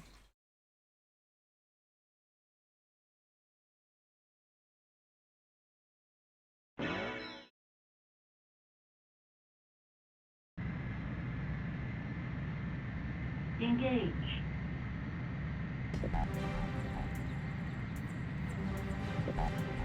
Oh. The analog controls weren't working.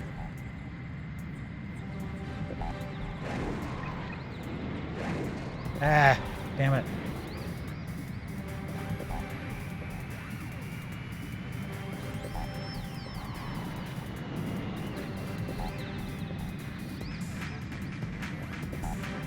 I don't like having the cockpit view.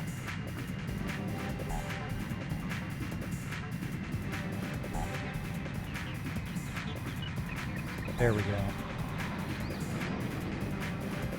Prefer to be able to see my plane.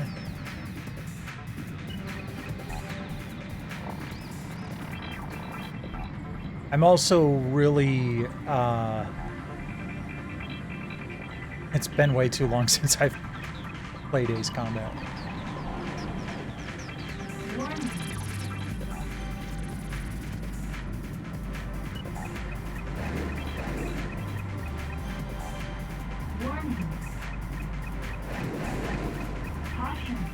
There we go.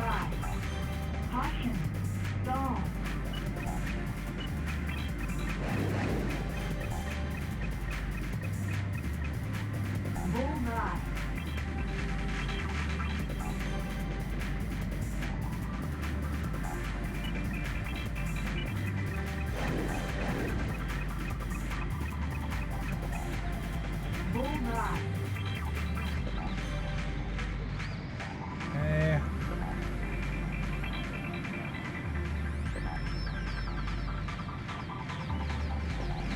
I was also trying to, at first, use the analog sticks, which apparently this demo does not support it, though I believe the full game does.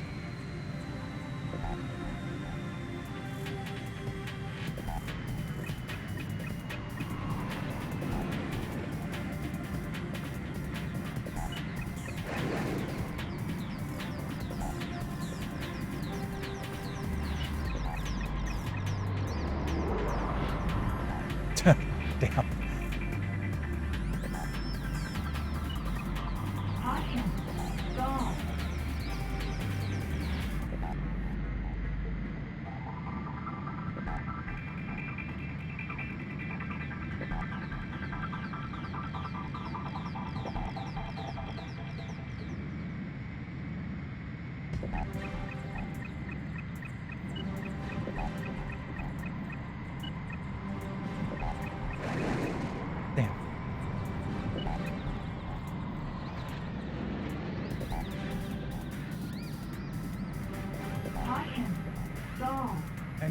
I know.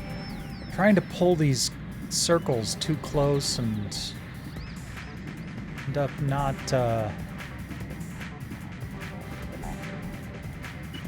pulling them close enough.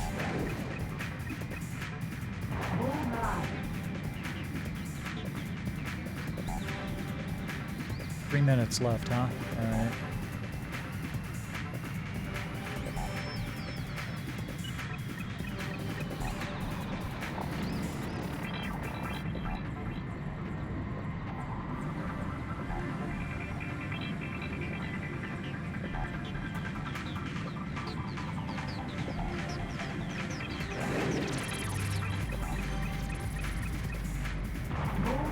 Good. Yep, I know. He's right behind me. Pull an old trick.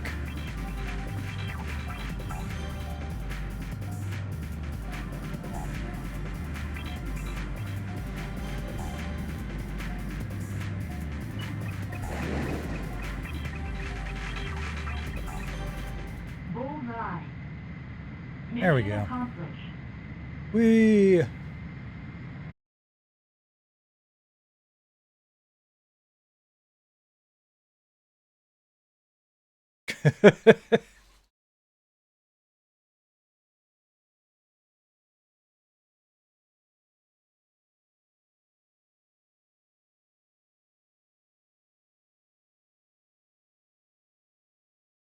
Well, short but sweet.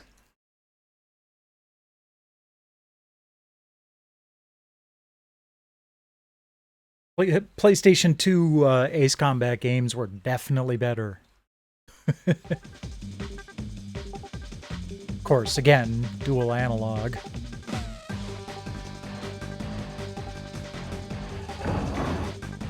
Supercross Circuit. Not too many of these that I've enjoyed, but...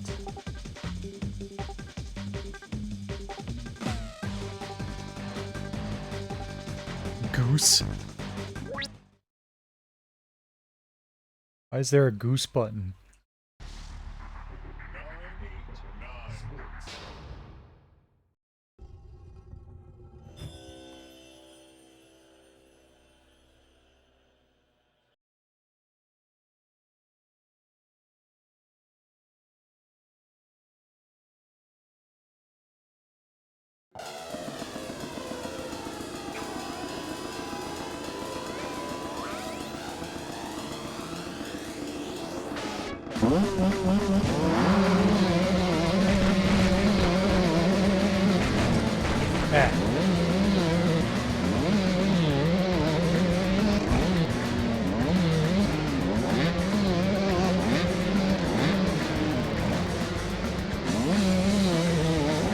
Yeah, well, what does that do?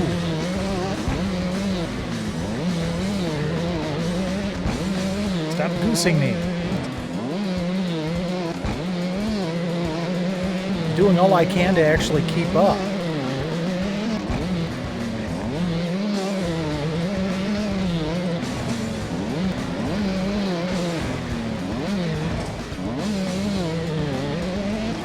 At least it's difficult to go off the track, like in that it seems to be impossible, so that's something at least.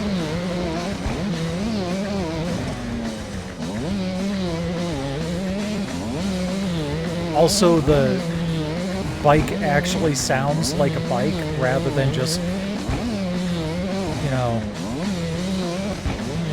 a bee who just killed their pet dog.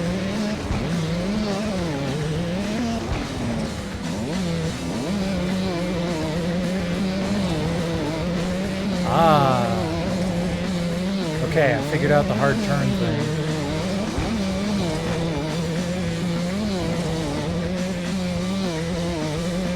Instead of letting up on the gas.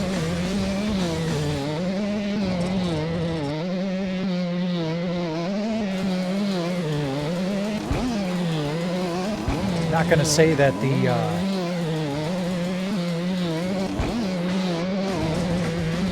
bike engine isn't irritating, but at least it sounds better than most others I've played.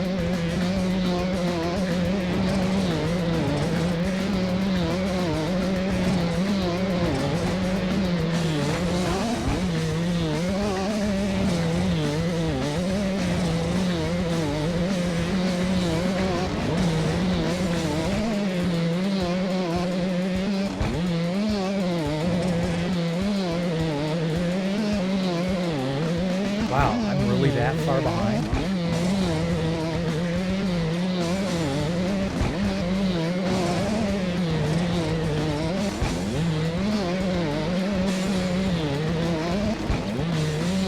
I don't think I understand the map.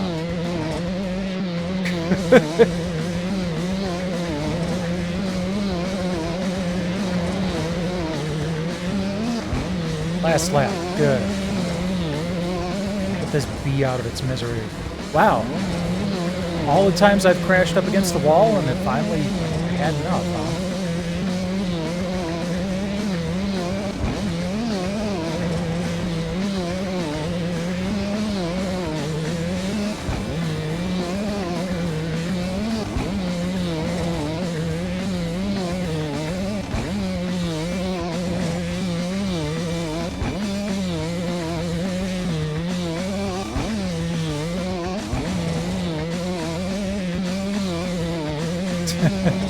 They're already stopped at the finish line.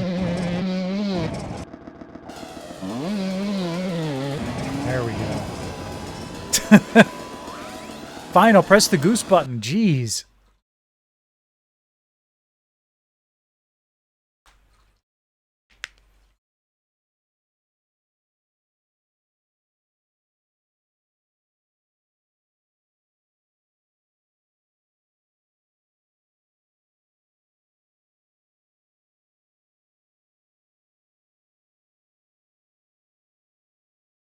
Ah, the makers of Cool Borders 3 and 4. That's where I remember Idle Minds from.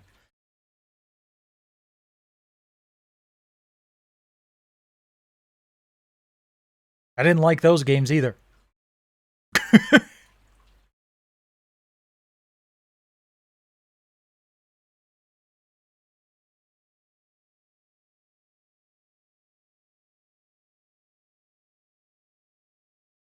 Okay, track editor is a neat feature.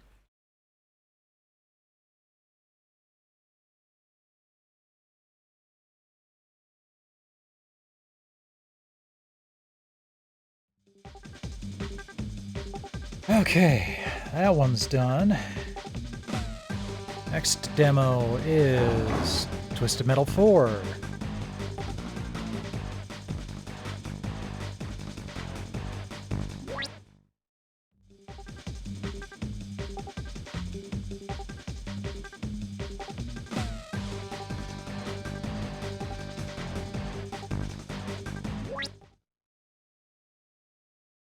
Boing.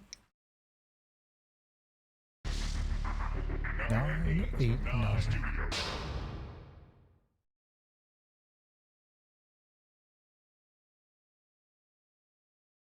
Oh, Dave Jaffe, you rebel. Making the loading bar go the opposite direction.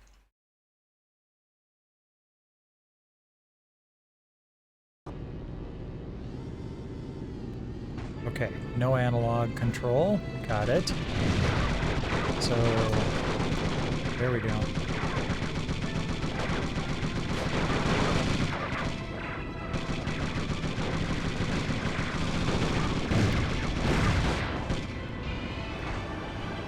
Ah! Jeez.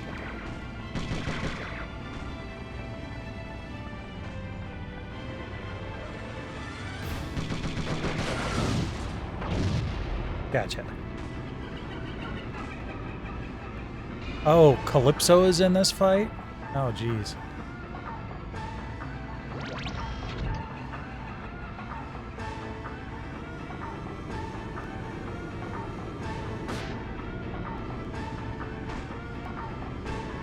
Ah.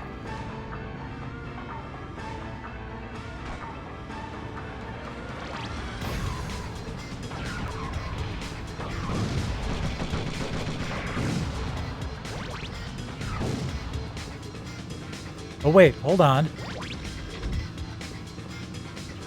Is this the level that they were talking about in the cool moves earlier? It is. Okay, hold on. Let's see if I can pull this off. Nope. Hold on.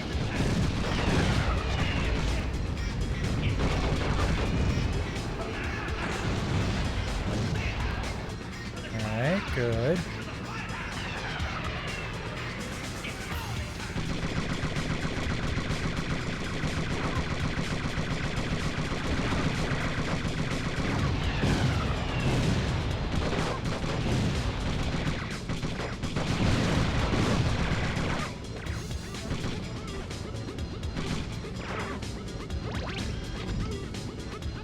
Okay. Gotta wait for the pickup here.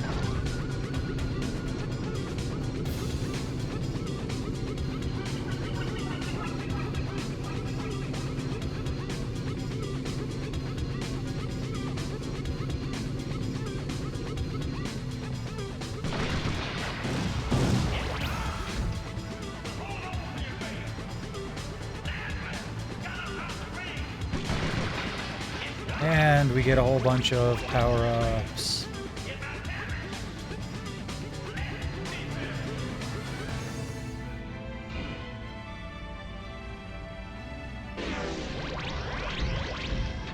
Okay.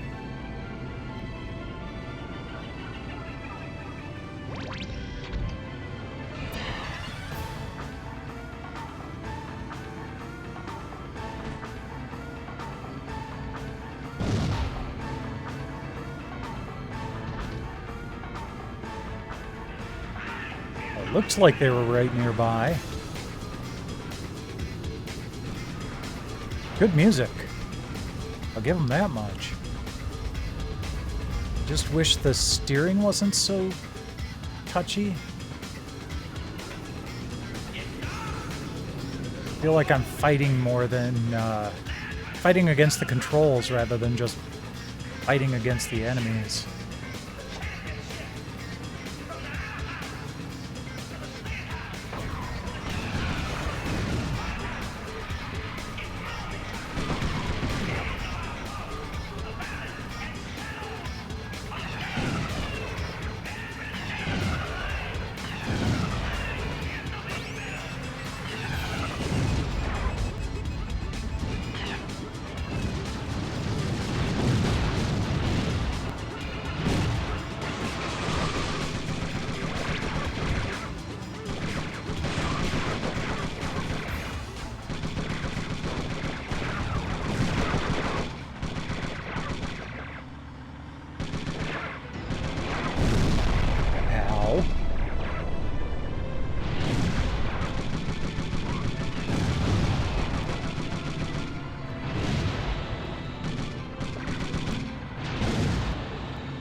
Well, I'm in rough shape.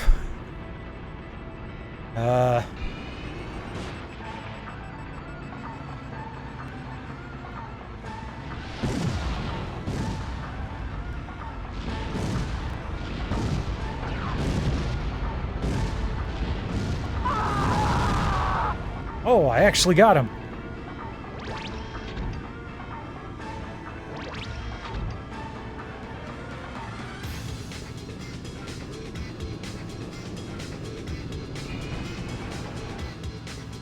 I don't like that boost, the turbo boost is double tapping the accelerate button.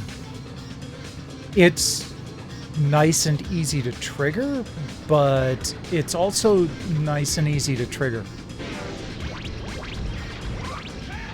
And sometimes all I'm doing is just feathering the gas and I end up boosting. Like there.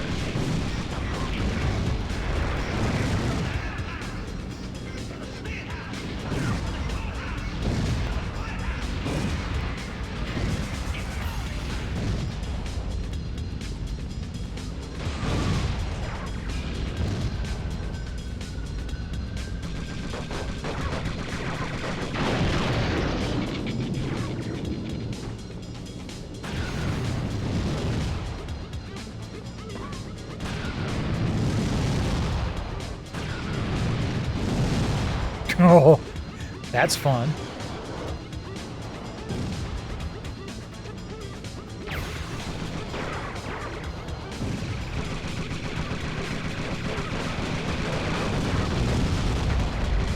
Dang it.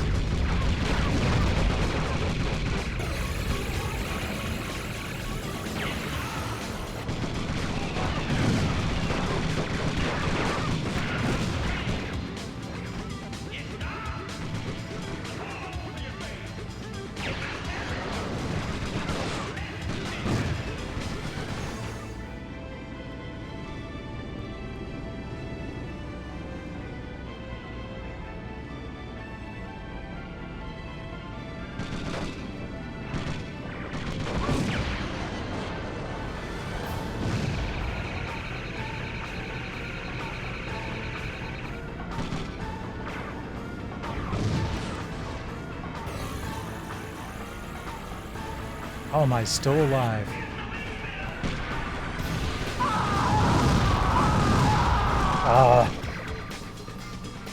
Oh, 4 lives left. Okay.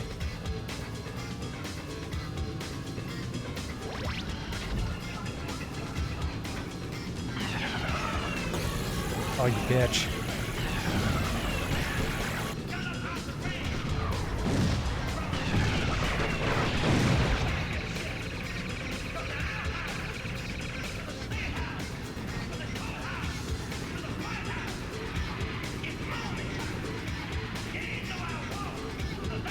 I like the beats and shouting.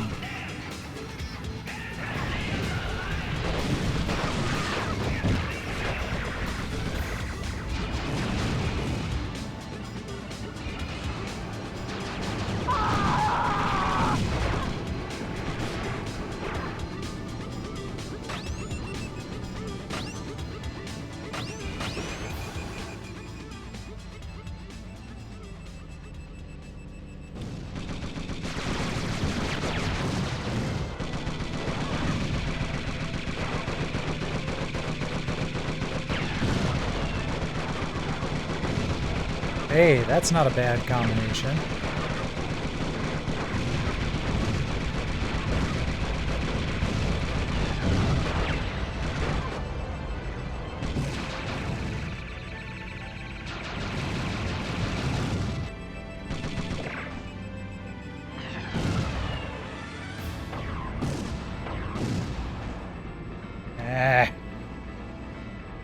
Sure, why not? It's exactly what I intended for you to do.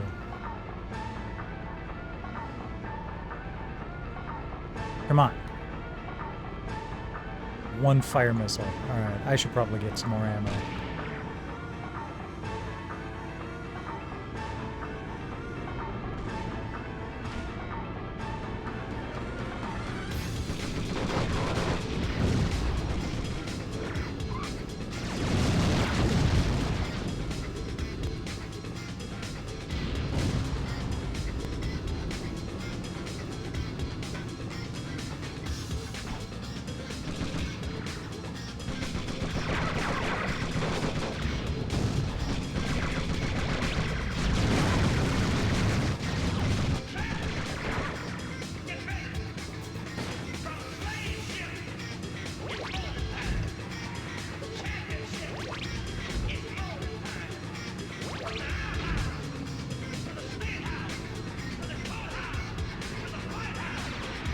That's helpful.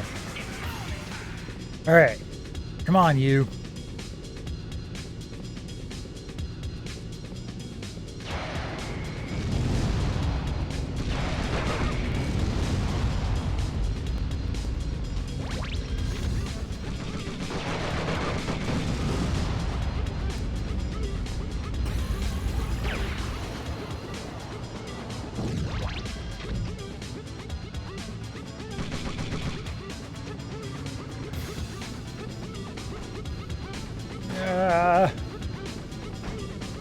Fine.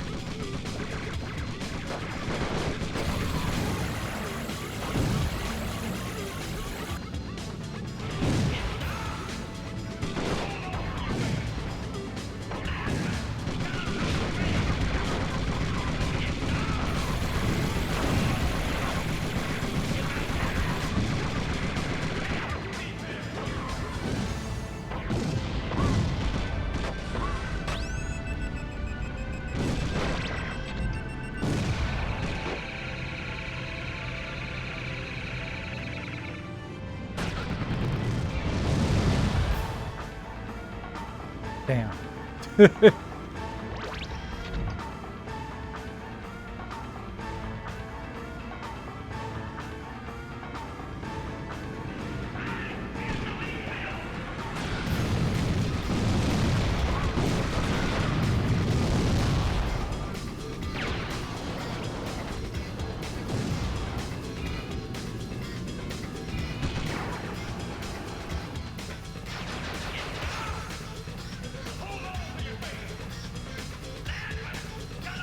Come on.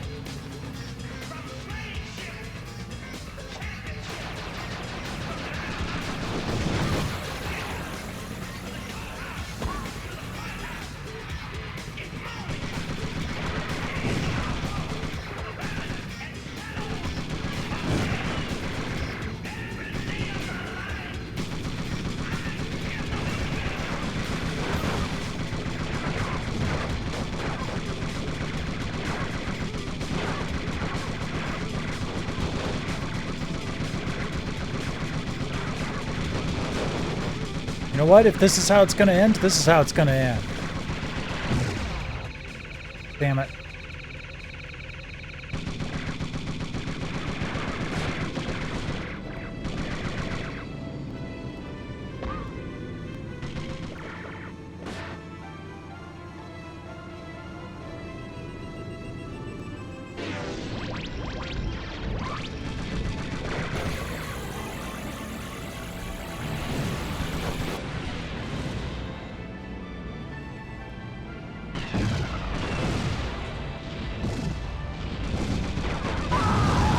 There we go.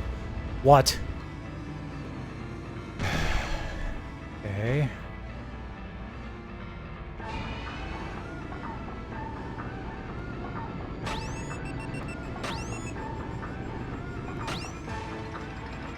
Hi.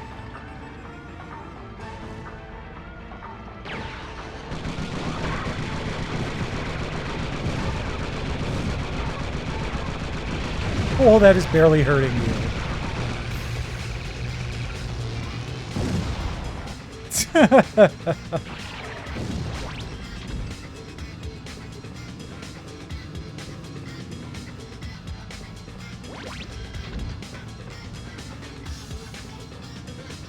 Still a ricochet bouncing around over there.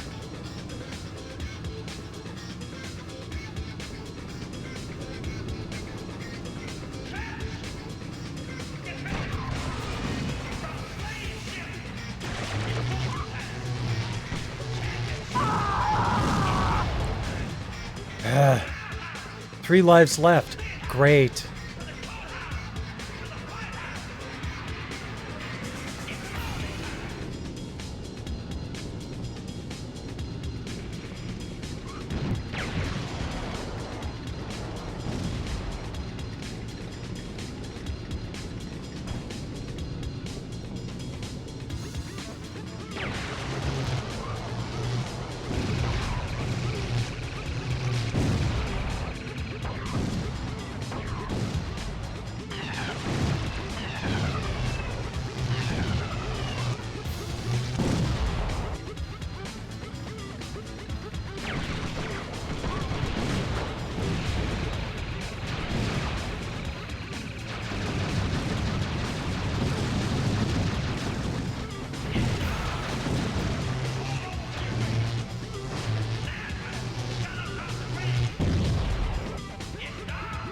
Dang.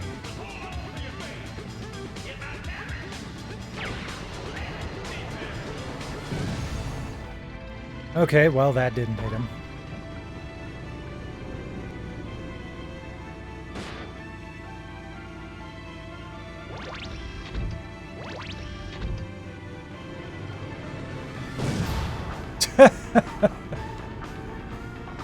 Oh, look at that. I was able to back up right back up there. Let's see.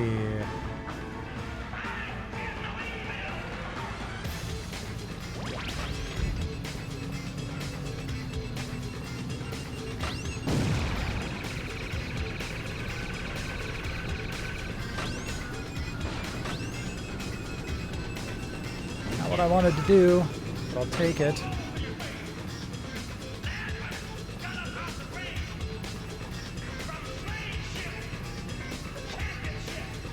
Come on. Wow, I've actually managed to do a decent amount of damage to him. He's behind me, isn't he?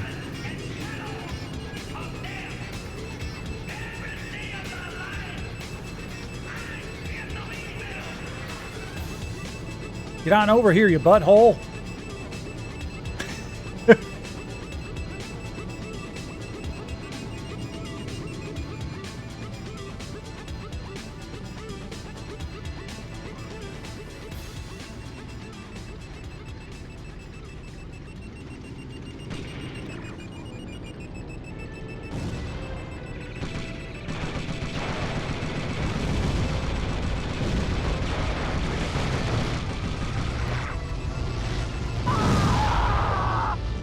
Yeah, fine.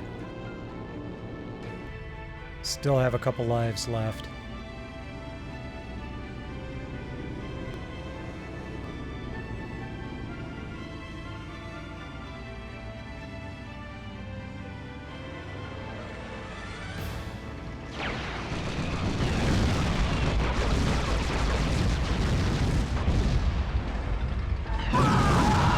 Yay, I got him. Demo complete. Wow. That was not easy. Available November 16th, 1999.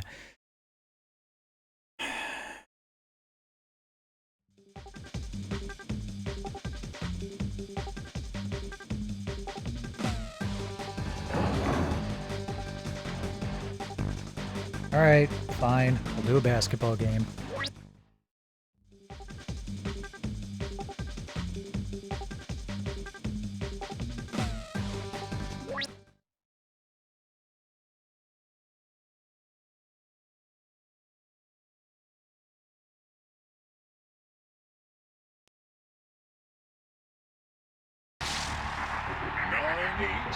Sports. Okay.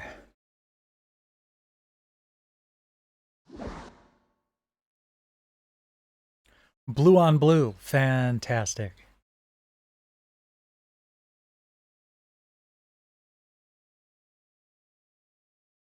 Hello, everyone. Glad you can join us. I'm Quinn Buckner. Welcome to Connecticut. We're set to tip things off.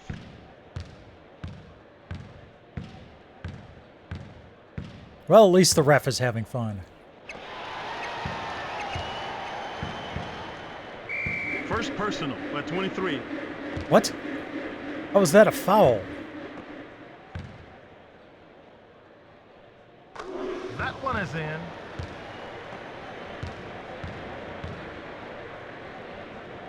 He's good on the second try.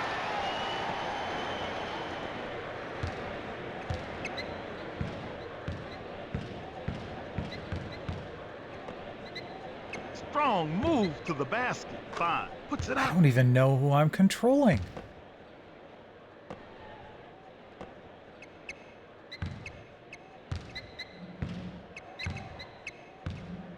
.42. Shoots. Drills it. I don't think I'm actually playing.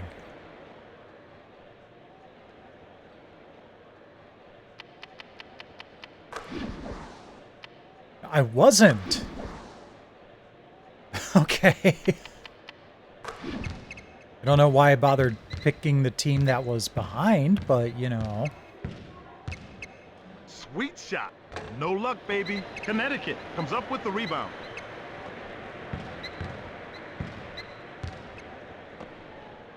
Shot. Won't go down.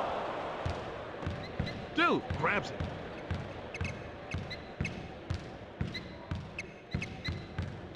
With the lane. With a kiss. With a kiss. I do like that there's a good way to know when you're actually going to get the ball in the basket or not. 42. Slashes to the hoop. Shoots the jumper. Makes it. Actual skill involved. That's fun. Excellent hand. By Oh, 15. you dick. Connecticut gets possession. 22. Rips it away. Connecticut picks up the loose ball. Dude grabs it. Rim rattling authority. Nice.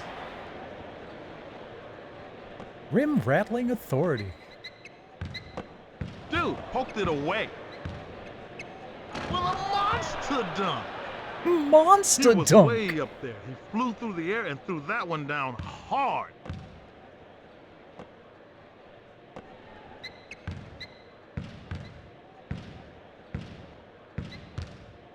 Jay, they give the foul to number 4, 31. Gets fouled and has the strength to get the shot up and in. That was a brick. Pulled in by 4.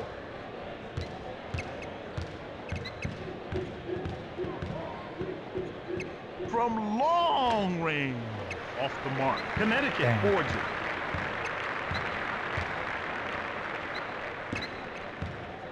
Connecticut loses it out of bounds. Dude will get possession. That's ruled a foul by 40. Whistle. Oops. Dude Okay. get the ball on the side after Nope. the Yeah. non-shooting That foul. I totally get that. Three-point Was a attempt. foul on me. Sinks it 31. Picks up the assist.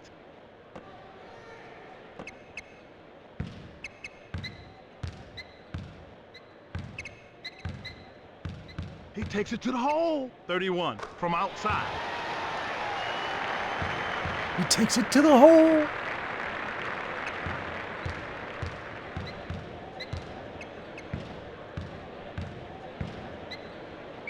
Hit with the foul. Okay.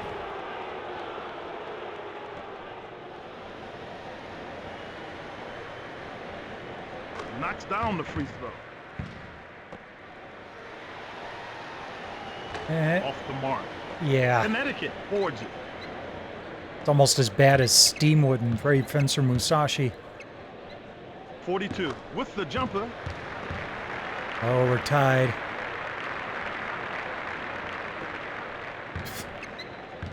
From close range.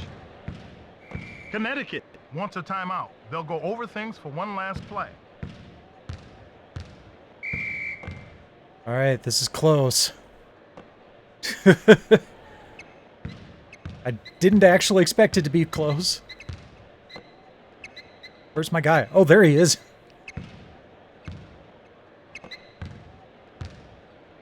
Strong move to the basket. Jumper on target. And time runs out on the first half. All right, we tied. I'm kind of happy with that. They're playing with me at the end there. They're like burning time on the clock.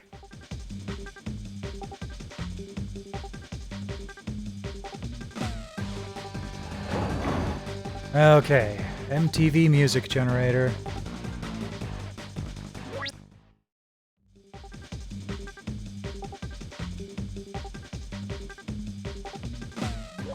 We're going to see if we can load the save from before.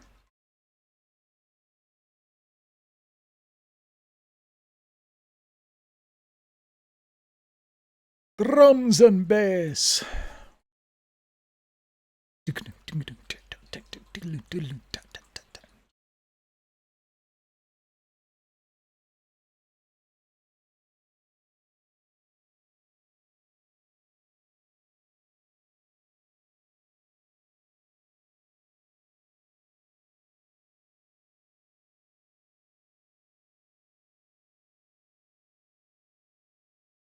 Is it loading something for me to tinker with here?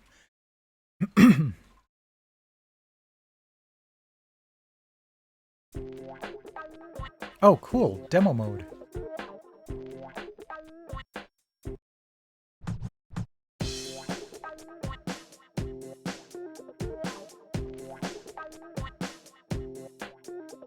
Let me take you back again.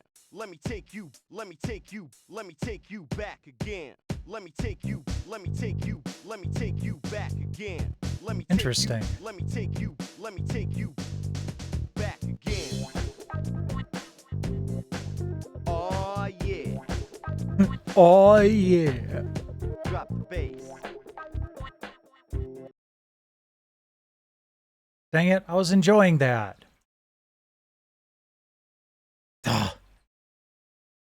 Alright, we'll go back in and actually hit the button this time.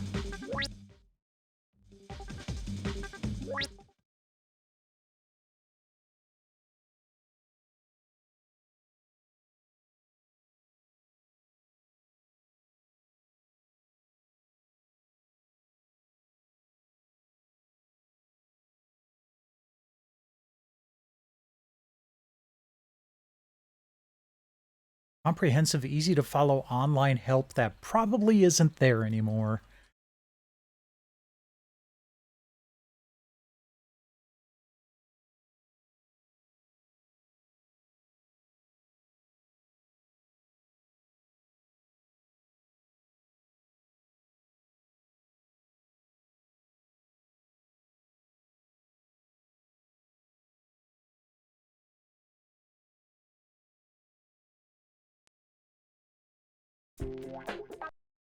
Okay, get out of demo mode here.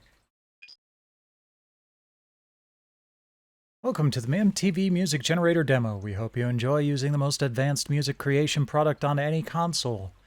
you're into music, then we're sure you'll be into the music generator. It has something for everyone, from music jam to advanced music creating features that are sure to impress even professional musicians. Blah, blah, blah, blah, blah.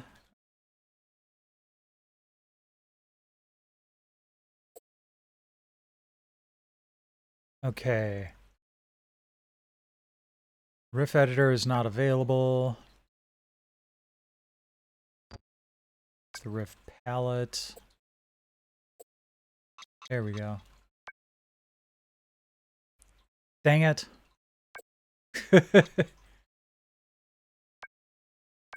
CD player isn't available either. That'd be interesting to do.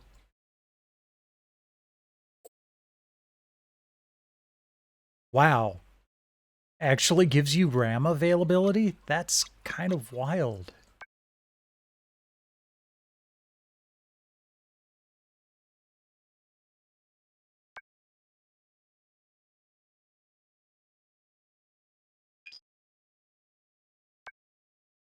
I'm trying to select something to put in there.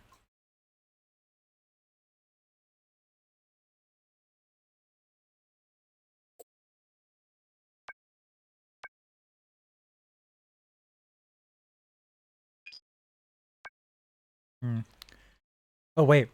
There we go. Had it for a moment. Acid World. Interesting. All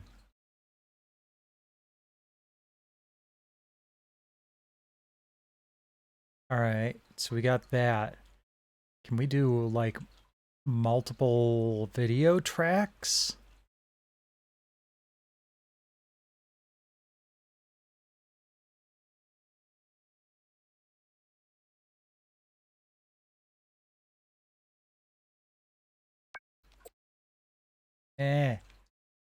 No.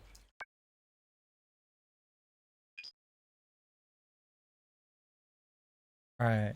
Well, that'll do for now. Wait, hold on. There was a...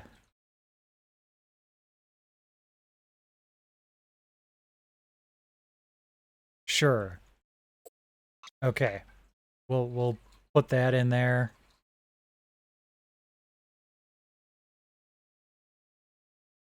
Okay, I remember doing like Bernie bass last time. Is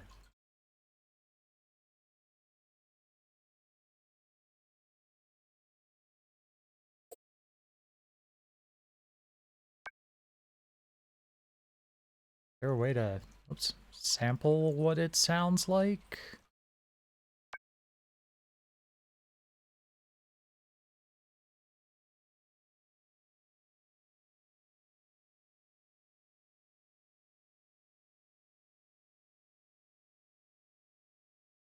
Um,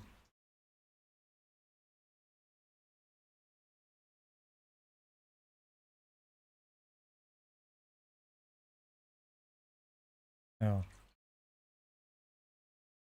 No. Right there.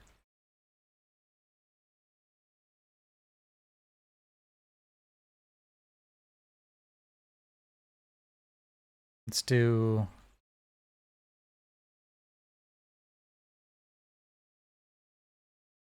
2082.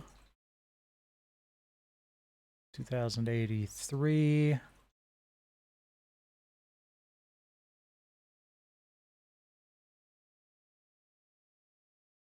Graham.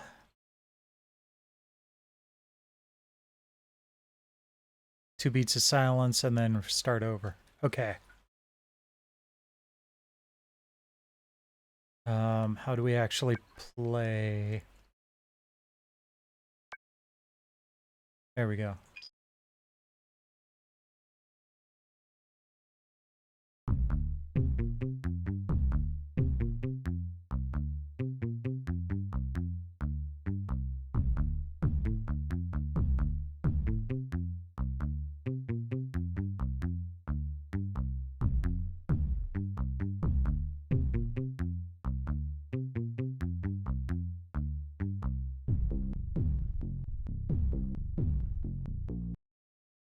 Okay.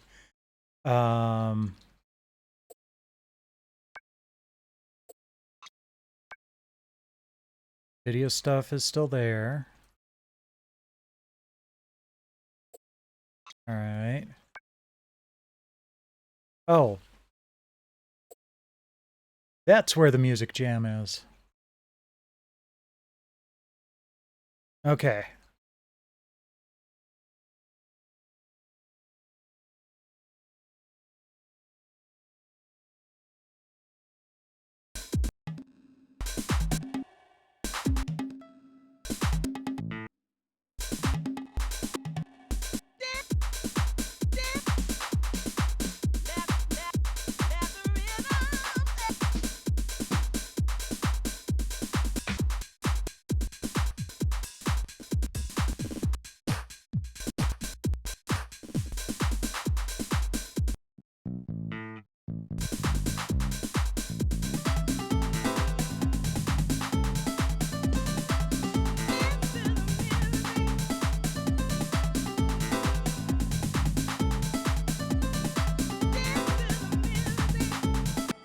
Okay.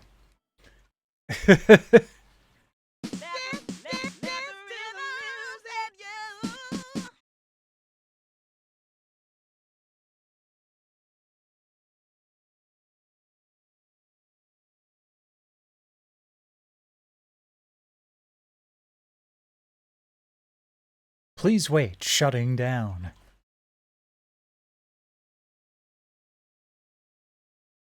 Okay, now can I actually play the thing that I've put together?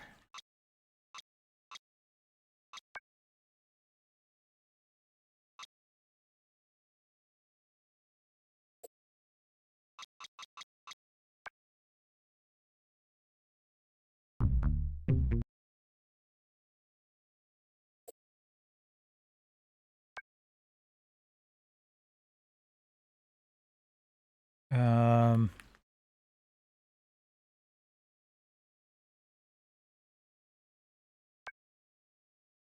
That's where that is. Ah, well, I figured out how to demo the riff.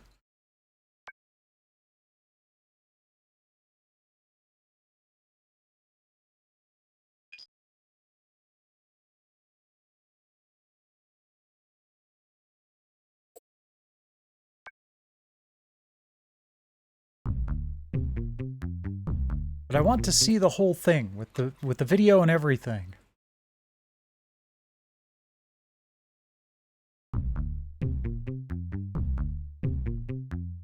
Oh, geez.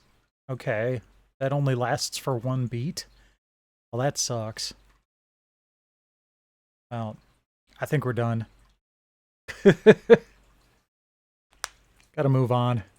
It's 10:45. Hopefully we're getting close to being done. I mean, again, we're going to be skipping the Siphon Filter 2 demo tonight because that's not going to work. Silent Bomber. It's a fun game, but I'm worried that this demo might take a while.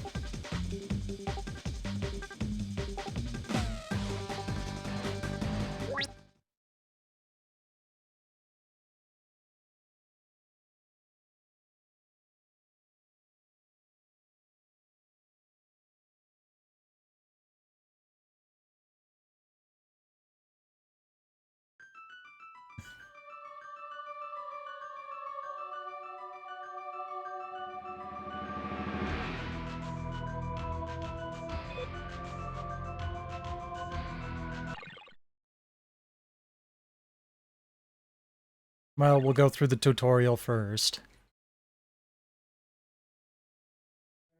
Back then, the battlefield was all I knew of the world.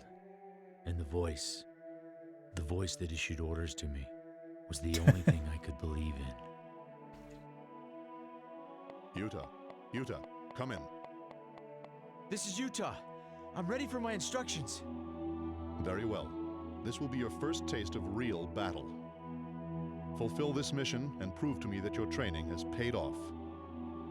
I'll give it everything I got.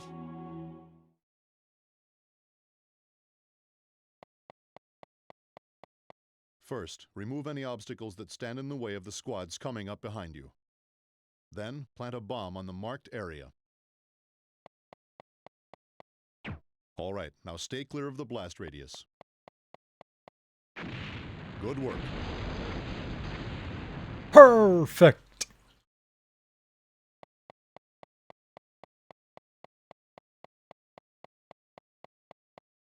Now this time you'll use a stack to blow it up. Stack?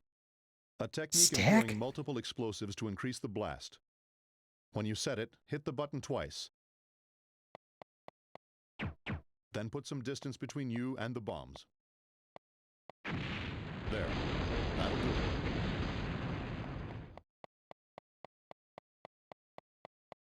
Careful, Utah. There's an enemy unit approaching from up ahead. Engage them with the add-on equipment we airdropped. Destroy the container and retrieve the lock-on unit. Oops.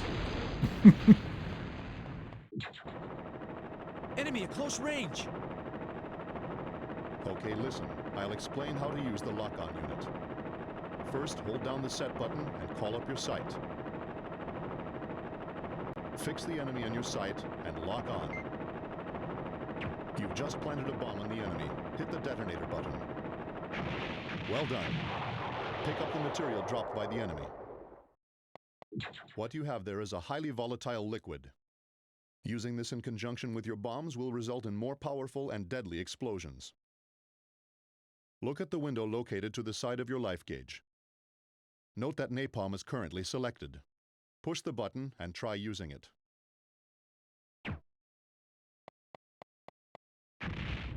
That's enough. When you've obtained various types of liquid, you can switch among them with the Item Select button. Just don't forget that these are exhaustible items.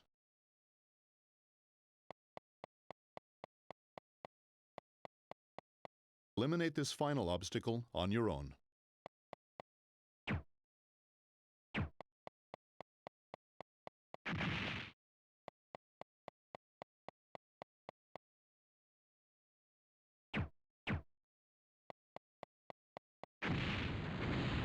There we go.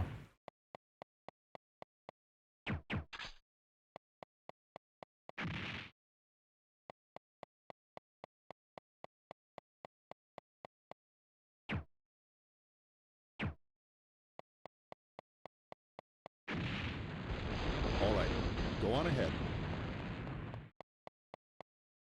We've detected another enemy group. It's a large one this time. Usul has called a big Push the one. jump button twice. It will activate your burst drive. Put it to good use and make your way through their attack. Understood!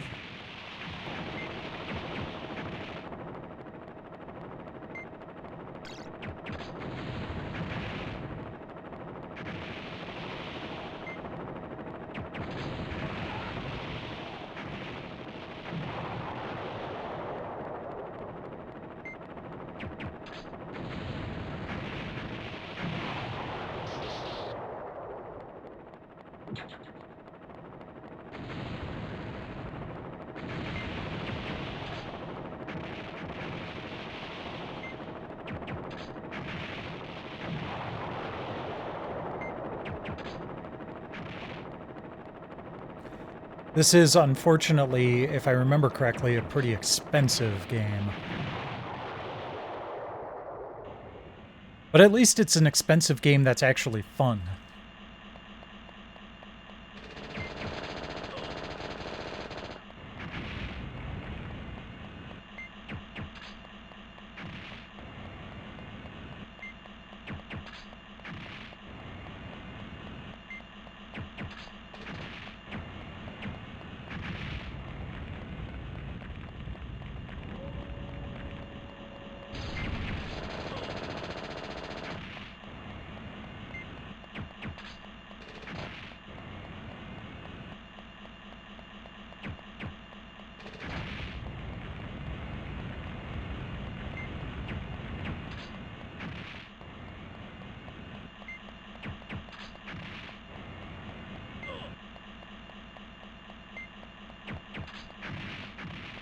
There we go.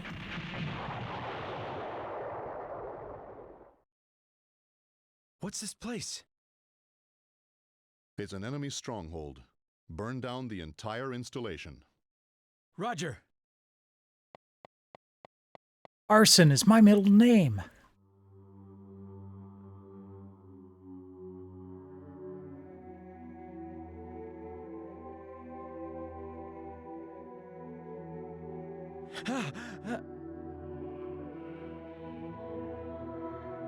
Those are... But I thought there were soldiers in here. These people are civilians. Calm down, Utah. Burn everything to the ground. But... Calm down, just use fire. That's an order. Understood, sir.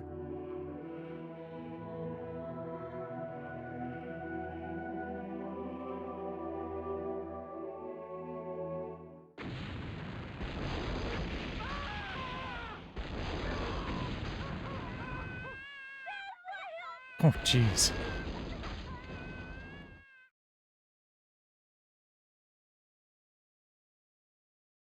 Well.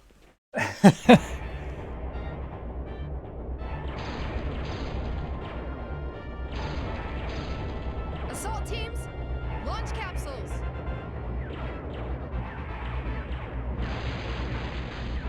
Now that's a story hook. I'll try for a belly landing.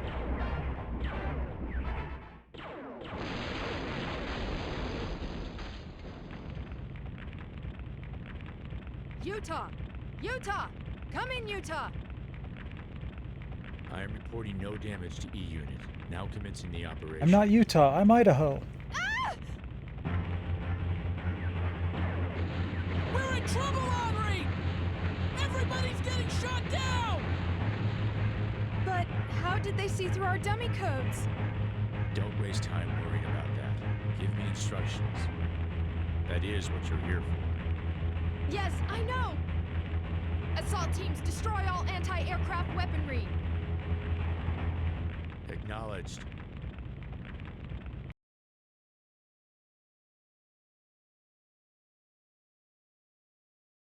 Destroy all anti-aircraft batteries. Got it. There's an E-chip, an E-unit power-up, hidden in that box located in front of you. Destroy the box and get the E-chip.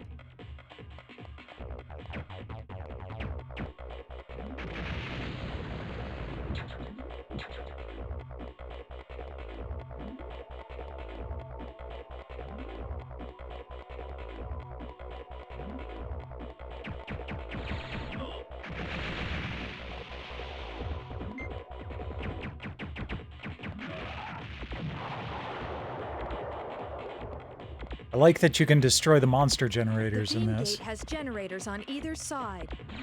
Destroy them.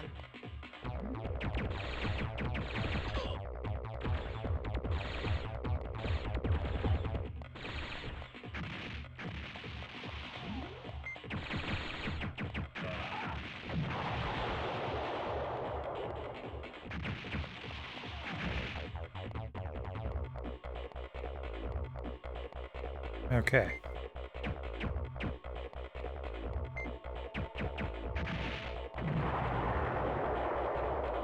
Keep forgetting to move away before I set off my bombs. There are targets nearby. The target ought to be designated with a marker. The 3rd platoon's lander is heavily damaged. Damn it, talk about bad luck. Machino, quit complaining. Minchino. Is gone! How can this be happening? Tim, stop your whining. But we won't last that long at this rate! John!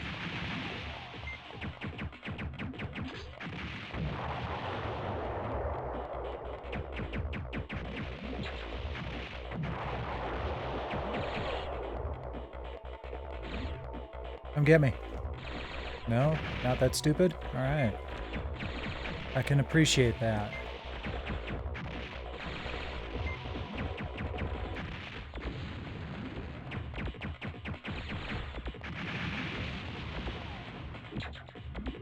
gravity liquid?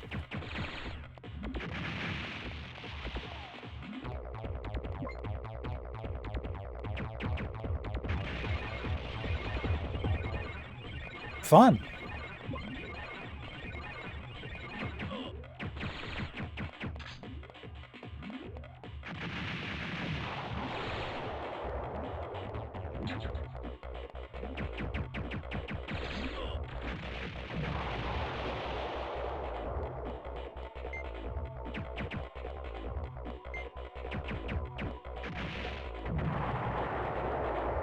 Okay, I want to check to see. Yep, there's a couple of things there. Paralysis liquid.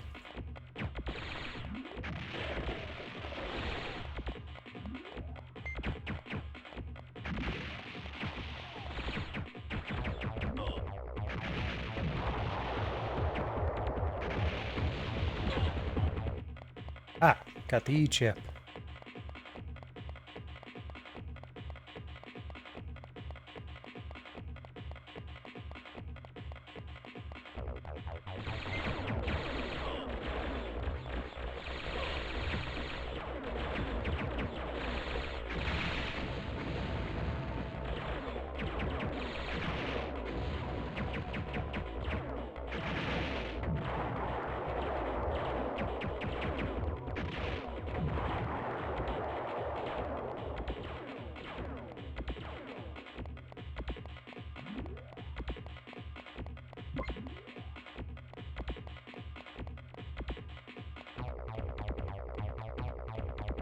Okay.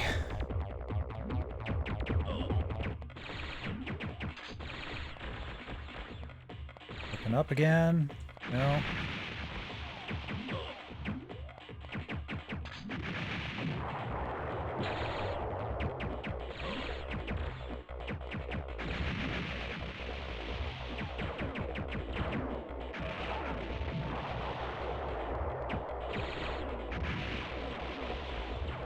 Not playing very carefully, am I?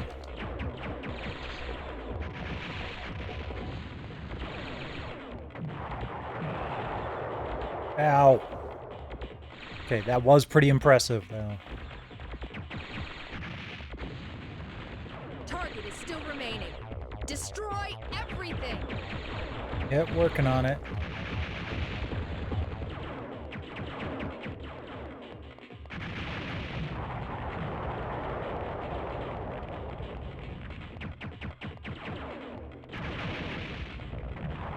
Looks like all the anti-aircraft weaponry in this area is out of commission.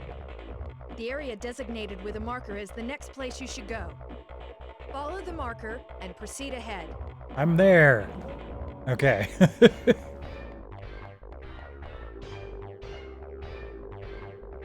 Boss fight.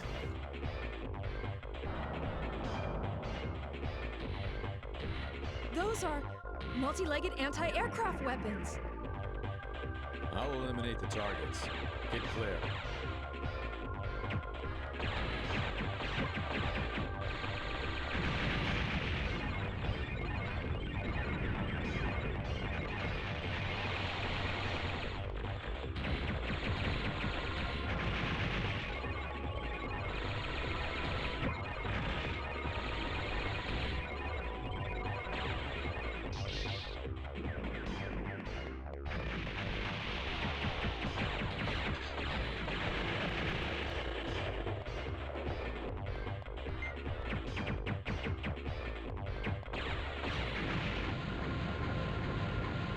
That went well. I mean, I was unloading on with all of my special weaponry, but I haven't been able to raise Benoit. balls. Are you picking him up? No. He's right. It's impossible. At any rate, let's look for a way in.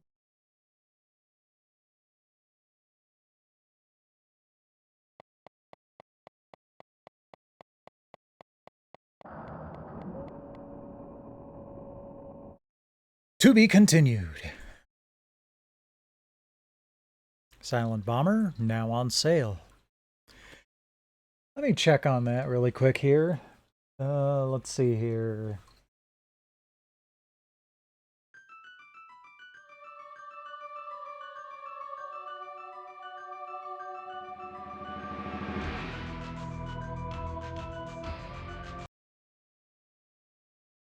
Silent Bomber, PlayStation.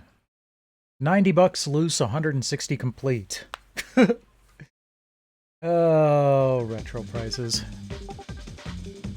But yeah, pretty fun game.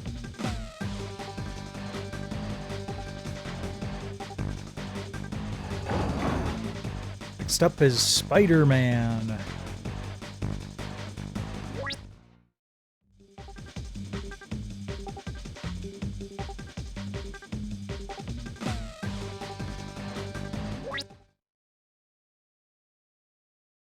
Jump, kick, punch!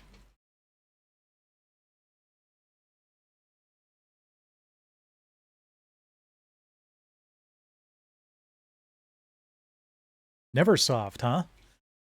You know, that kind of makes sense that this might be a similar engine to Tony Hawk.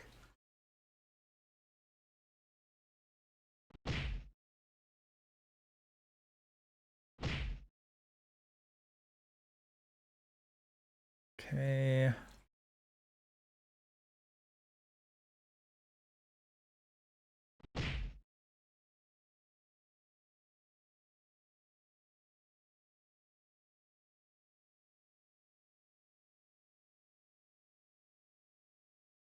I like the comic book intro there. Just another day in the life of your friendly neighborhood Spider-Man.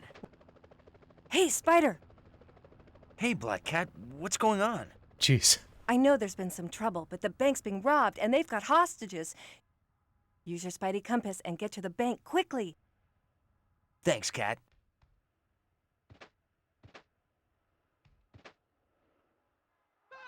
I was pressing the... No. We're going back in there. I was pressing the right button. I think.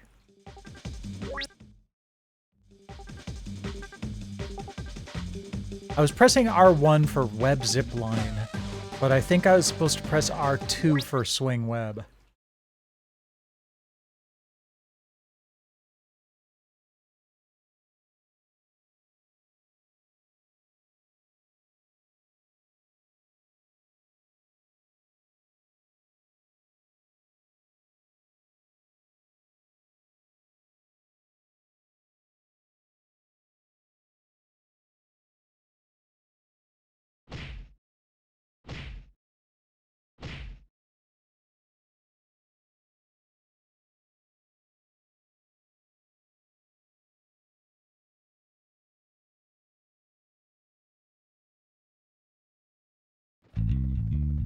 Just another day in the life of your friendly neighborhood Spider-Man.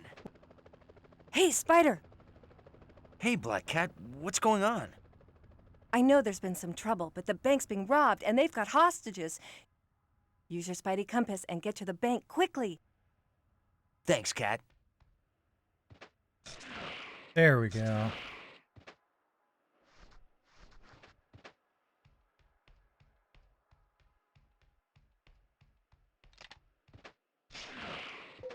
Spider sense tingling.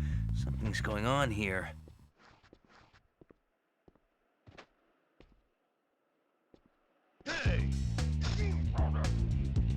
Hold it, Spider. He doesn't look friendly. You can kick, punch, and use your web to get past this guy.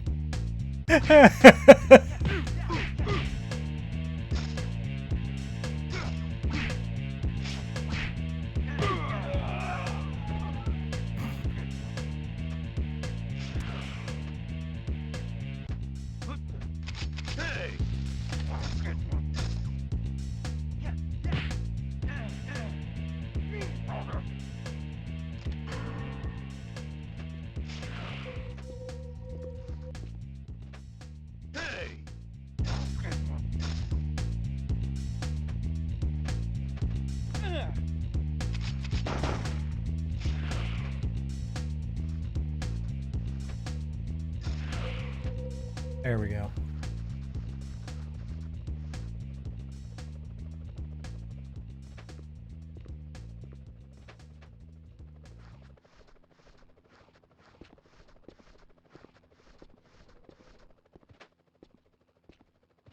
Whoa, police choppers.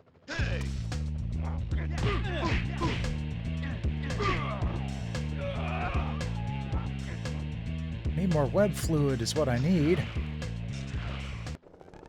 Eagle 1 to tower, 1033 in progress. En route to bank. Roger, Eagle 1. Keep your eye out for Spider-Man. Yep, because he's the problem here. Halloween boy shows up. One dead bug. Excuse me, it's not a bug, he's an arachnid.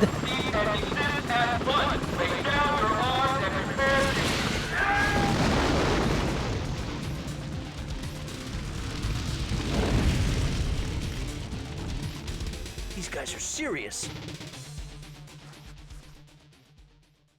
This is serious. Oh, that's it. Okay.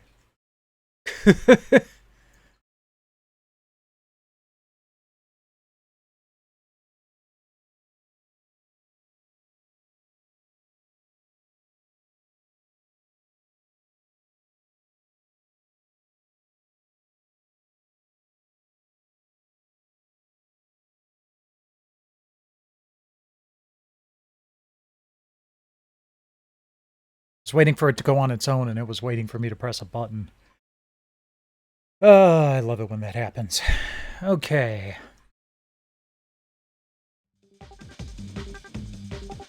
Next demo. WWF SmackDown.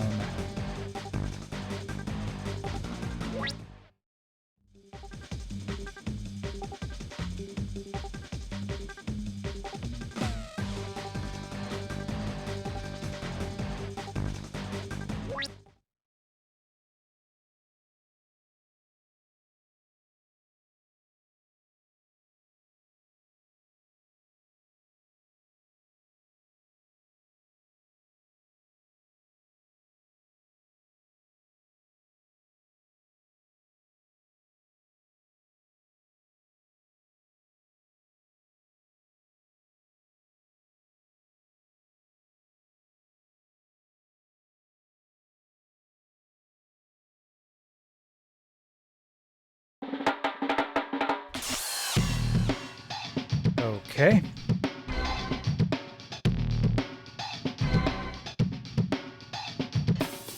What do I have to choose from? Okay, I've got a few. Yeah, let's go with The Undertaker. Versus Triple H.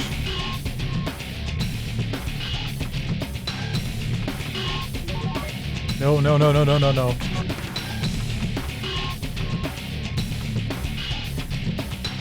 Hold on. There we go.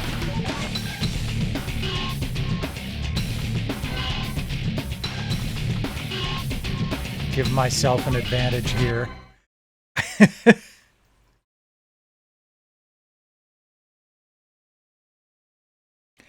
Hi, Terry.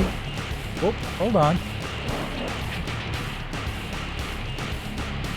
Meh.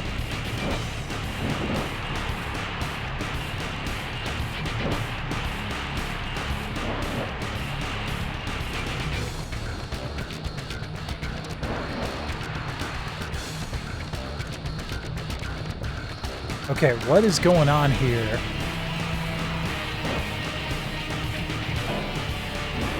I'm doing worse than I usually do in games like this.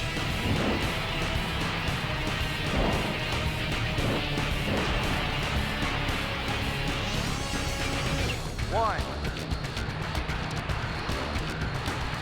Two.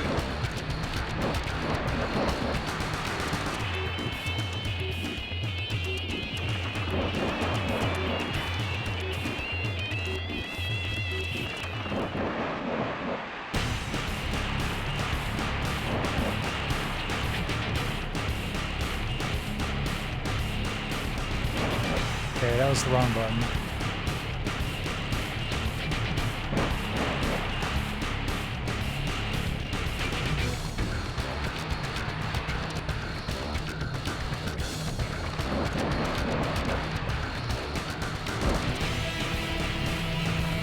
It's like a dance.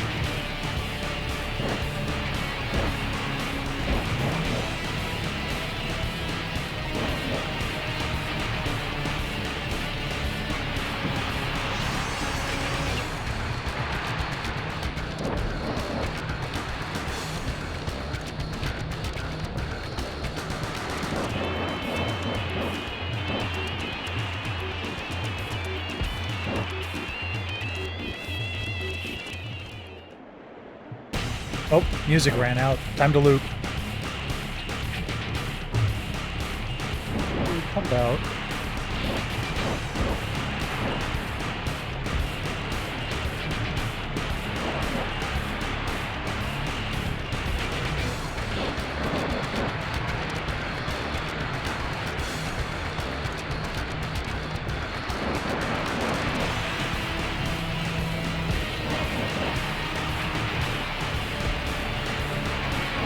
I don't even know, like, if anyone's making any progress here.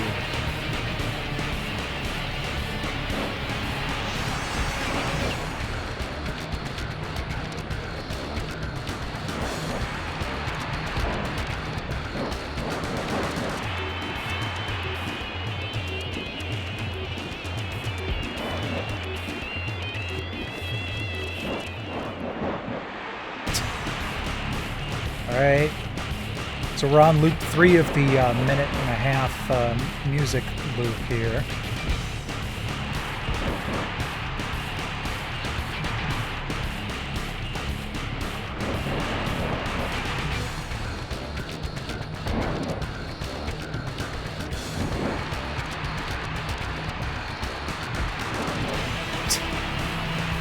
Get up, press a button, and I'm already getting smacked back down again. Yeah, I guess it's true to the name.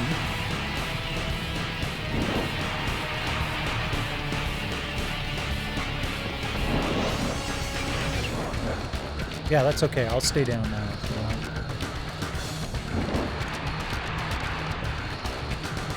Well, stop picking me back up.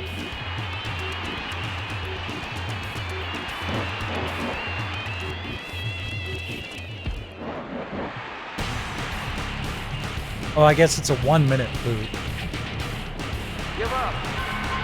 Yeah, I already have.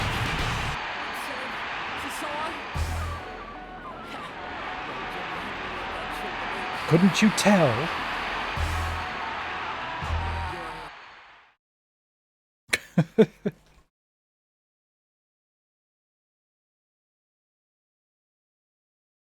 Well, I guess that was supposed to be fun. It looked good. Not gonna lie. But didn't play very fun. Okay, just a video for Front Mission 3. Good.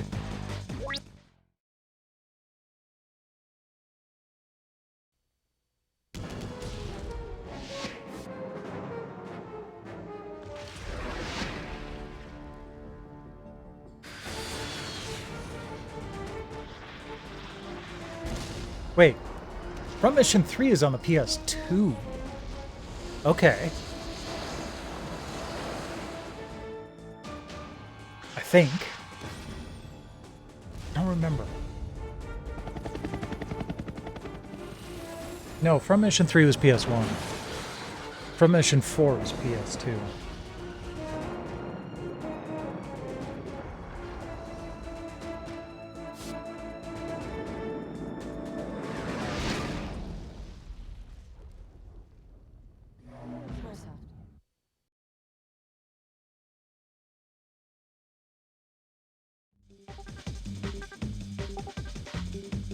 Yeah.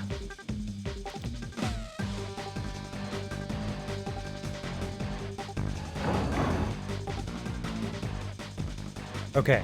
Like I said, we're going to skip the Siphon Filter 2 demo because it's not going to play. But it will be on the truncated video later. Okay, so here we've got the security code that they've been feeding to us over the course of the demo disc. We probably missed a couple of the pieces of code because of the glitches that we had, but fortunately they've got it on the next disc. So L2 triangle, L1 R1, square R2 X. Oops. Now we enter it. Okay. L2 triangle, L1 R1, square R2 X circle. Access Granted. Siphon Filter 2 training video.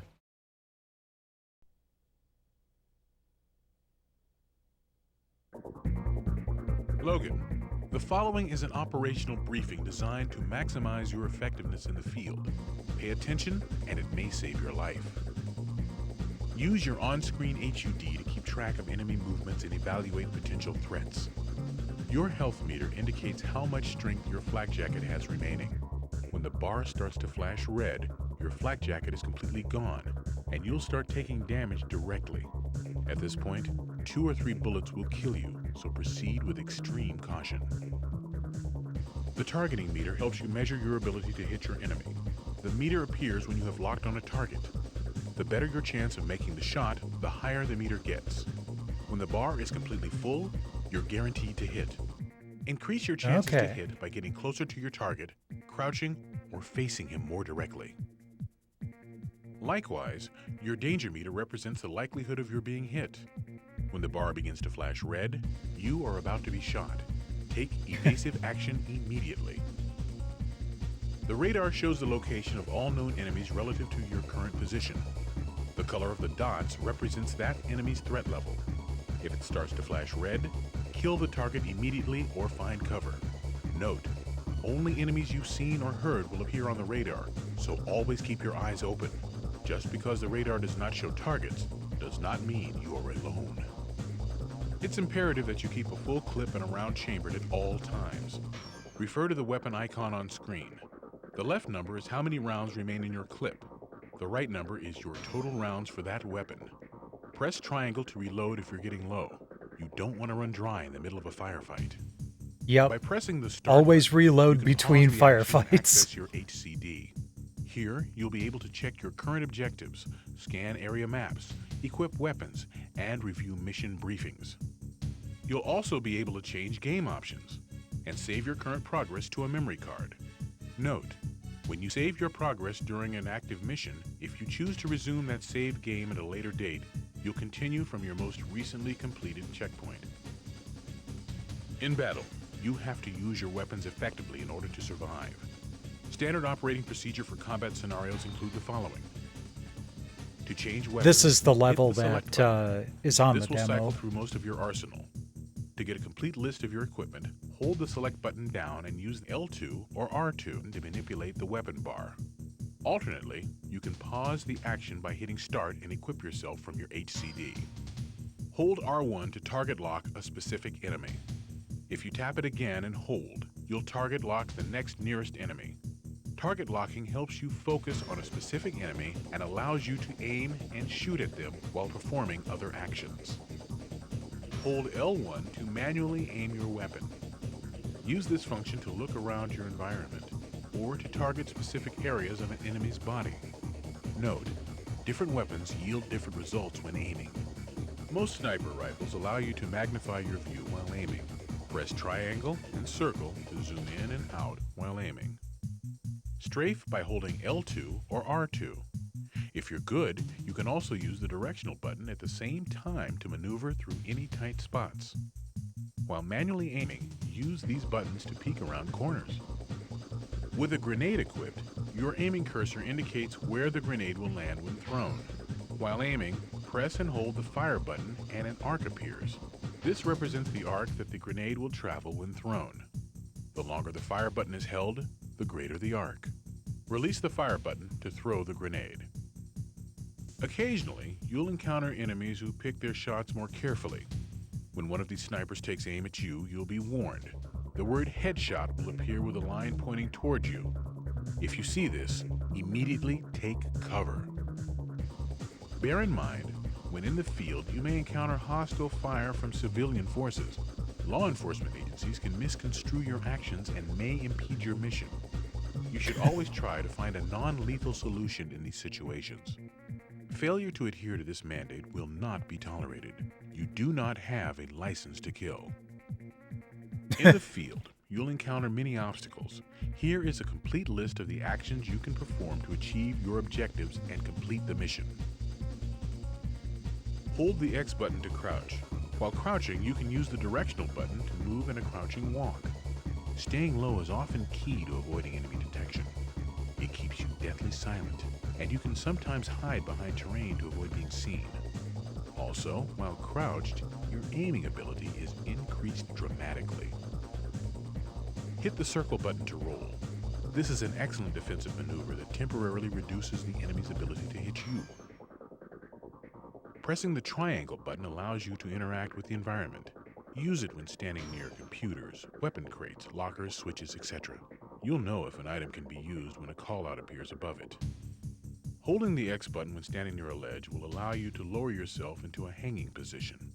From this position, you can use the directional button to shimmy left or right, climb back up, or drop down. To jump or climb to higher elevations, hit the triangle key when standing below a ledge. In some areas, you can jump laterally from one ledge to another. To accomplish this, just run forward off the edge and you'll automatically catapult through the air to land on the other side. Oh, okay. In some areas, you can crawl through heating ducts. First, remove the duct's covering by shooting it. Then use the triangle button to pull yourself into the duct. Once inside, use the directional button to maneuver normally. You can walk by applying slight pressure to the left analog stick. Walking automatically prevents you from falling off ledges and makes you move silently. You can also walk while wearing disguises by holding the X button. If you ever spot a security camera, stay out of its field of view unless it's turned off. Alternately, you can use an electronics kit to disable the camera. Occasionally, you will find yourself in areas that are pitch black. At these times, you'll automatically equip your night vision goggles. In dark areas, enemies will have a harder time spotting and shooting you, so use this to your advantage by keeping your distance and killing silently. Nice that it's an A few automatic closing words of thing. advice. If you're outnumbered, run. If you're unnoticed, sneak. And if you've got the shot, take it. Make yourself an easy target for your enemies, and you'll wind up dead. Cool. 9, 8, 9. You know, that was actually a pretty good reward for uncovering the secret code.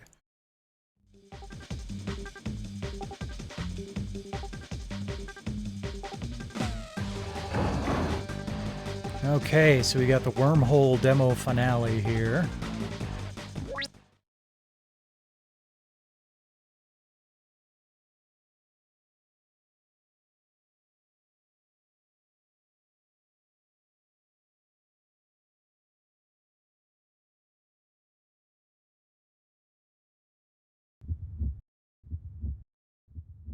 Ooh, we get an intro.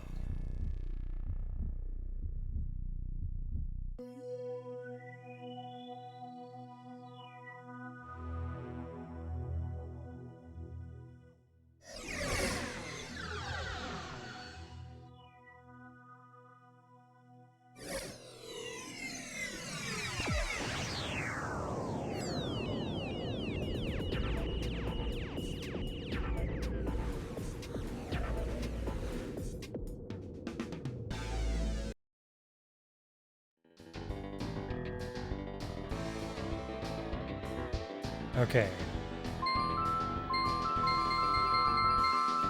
Oh, wow. Okay. So I'm guessing these are all levels that were submitted.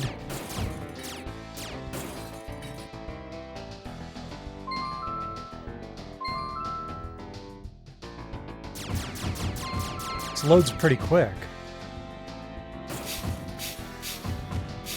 The Wasp seems to work the best, in my opinion.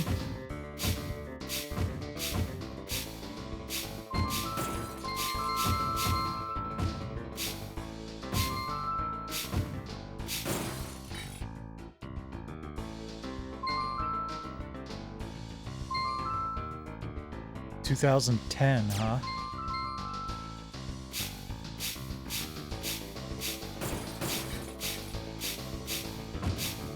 You know, one thing that they didn't really do? Scoring system.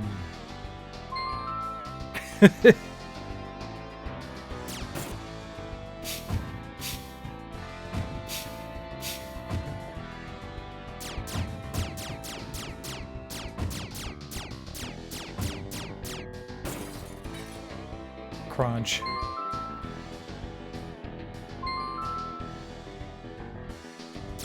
Oh, jeez.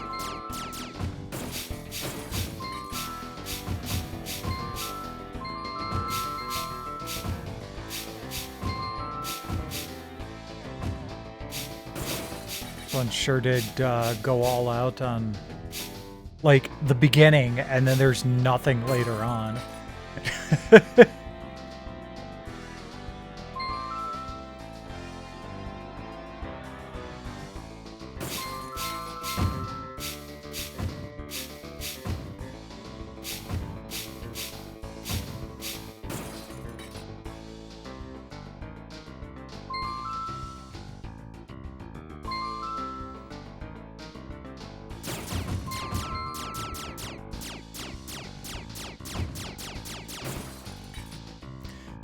Okay, well that was kind of interesting.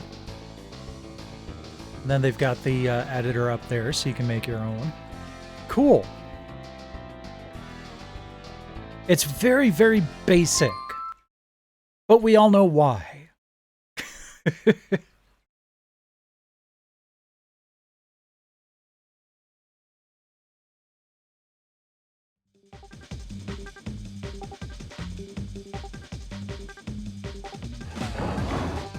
And back to Medieval 2. Okay, so we're finally done with the disc. Like I said, we've got a couple of codes left to take a look at. So first we'll go L1, L2, R2, L2. Easter eggs in Game Tape 2000. Huge players, tiny players, receivers catch everything. Hidden difficulty level, and players are tall and skinny.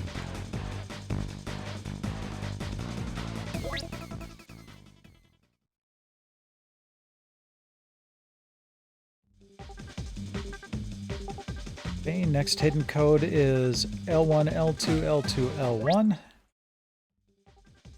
WCW Mayhem codes.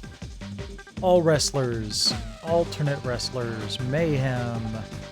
Momentum meter, move up in rank. Obese wrestlers. Interesting. Select backstage arena and unlimited attribute points.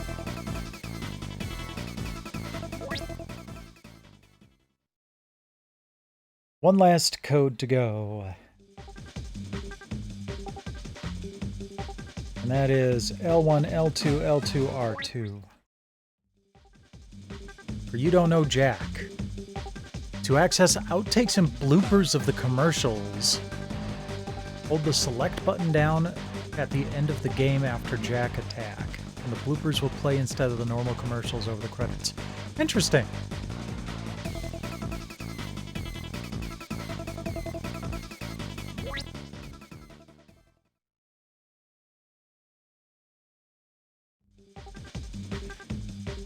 Okay, we're finally done. That was a pretty long one.